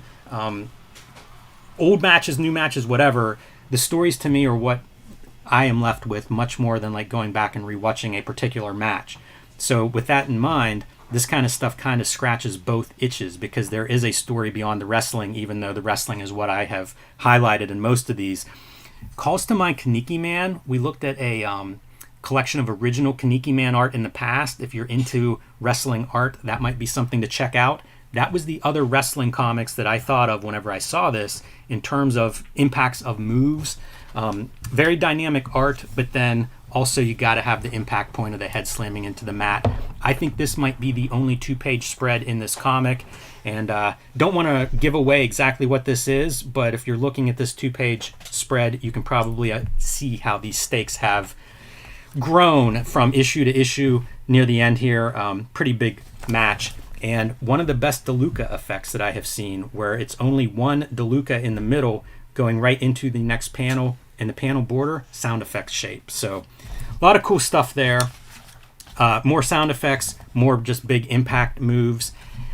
The wrestling choreography in here is fantastic, and this is the spread, the reason that I wanted to do this video. Whenever you see the word sword and using the letters as your actual panels, fantastic. Again, I just don't think that's done by the letter. I think that is conceived by your writer, artist, and really just a very cool effect. I love playing with lettering. Definitely something that I will keep in mind going forward, and probably something that I have done actually along those lines. But love his art. I think if you're a superhero fan and he is not on your radar, put him on your radar. He's done work for Marvel and DC. Bibliography here in the back showing you some of his recent books, but often writes and draws his own work too, something that we are certainly advocates of. Control your work, man. You should know what you can draw well, so write it yourself, and you have no one to blame but yourself if it doesn't work out. Ed, we are at the end. Welcome back. Yeah, I made a sandwich, I made some tea, man, and I'm here to make some money. Kayfabers, like, follow, subscribe to the YouTube channel, hit the bell. We'll notify you when new vids are available, and the Patreon keeps these videos coming to you on a regular basis. The link is in the description below. King Kayfabers get these videos before anybody, and they also get to see us record these vids live, join in the conversation when we have shoot interview guests beforehand, things like that. But the vids are brought to you by the books that we make. Jimmy, what do you have? Street Angel, Princess of Poverty is my next book. You can pre-order that one now. This collects all of the Street Angel comics that are not in Street Angel Deadliest Girl Alive, which you can actually buy right now. Get both volumes. You'll have all of the Street Angel in a nice set that will look great on your shelf. My other books include Hulk Grand Design and The Plain Janes. And you can also join me on patreon.com/JimRugg, where you can see a lot more of my work, download out-of-print zines and mini comics, and you can see the comics that I am working on next. And right now, spread out on my floor is my own wrestling comic. So coming soon to my Patreon. Red Room Crypto Killers. One is being solicited to your local comic shop right this minute. Murder on the Dark Web for Fun and Profit is the name of the game. This is the cover that you see on the newsstand, but we've got a bunch of variants. There's Peach's variant, Jimmy did a variant, sketch cover variant, and I did one as well. It's going to be coming out on a monthly basis. There are 2 volumes of Red Room out there right now today. And big news, we are collecting all the Hip Hop Family Tree books into an omnibus edition that is coming out later this year. 504 pages. That's 140 pages of extra stuff that has not been published in the first big volumes. So a lot of additional value. Right now on Amazon, $50, man. That price may change, and it certainly will change to $75 eventually. So lock in your order sooner than later. There are 3 volumes of X-Men Grand Design, and WYSIWYG is out there in the wild as well. But there are other ways to support the channel too. What else, Jim? Subscribe to the Cartoonist Kayfabe newsletter at the links below this video. You can also find Cartoonist Kayfabe t-shirts, merchandise, hats, stickers, and more at our spread shop. That link is also under this video. All great ways to support the Cartoonist Kayfabe channel. Give them those marching orders. We'll be on our way. Read more comics. Want to record a... let me record a commercial. Yeah, real smart. Real smart. Yeah, we really need to do that shit. You good? Yep. All right. We interrupt this great interview with Dennis Kitchen to pay some bills here on Cartoonist Kayfabe. Want to remind everybody that we do have a Cartoonist Kayfabe Patreon now that gives you early access to all of our videos. And at the King Kayfaber level, you can actually sit in on our recording sessions, talk comics, give us some... extra ideas for these interviews with our great guests like Dennis Kitchen. Also, we are working Cartoonist, so the best way to support Cartoonist Kayfabe is to buy our books. You see our bibliography here in front of you. My latest Street Angel Princess of Poverty is available now for pre-order. This collects all of the Street Angel comics that are not in Street Angel Deadliest Girl Alive, which is available and back in print from Image Comics. Pick that up wherever you buy books. My other titles include Hulk Grand Design and The Plain Janes. Ed Piskor's upcoming books, Hip Hop Family Tree Omnibus. This collects all of the Hip Hop Family Tree work along with 140 extra pages, and right now pre-orders are discounted at a nice rate. So pre-order that one now. It'll be the book of the year later this year. His other books include WYSIWYG, X-Men Grand Design, and Red Room, 2 volumes of which are already out. 3rd volume coming out shortly, Crypto Killers. Here is the cover for issue number 1. Variant by Ed Piskor, variant by Jim Rugg, a sketchbook blank variant, and a Peach Momoko variant. And these are available for pre-order now. And let's get back to our great guest, Dennis Kitchen. Beautiful. And Kayfabers, we're going to go set that up now, man. So, wish us luck. Send any comments and questions you might have. Put them on the Patreon, and we'll keep our eyes on that while we chat with the man. But should be a good one. I think it's going to be a big one. A lot of information in that dude's head. Yes. So, let's tear things down. Guys, thanks so much for joining us. Yeah, have a good week, everybody. Join us next week, man. Another great guest scheduled.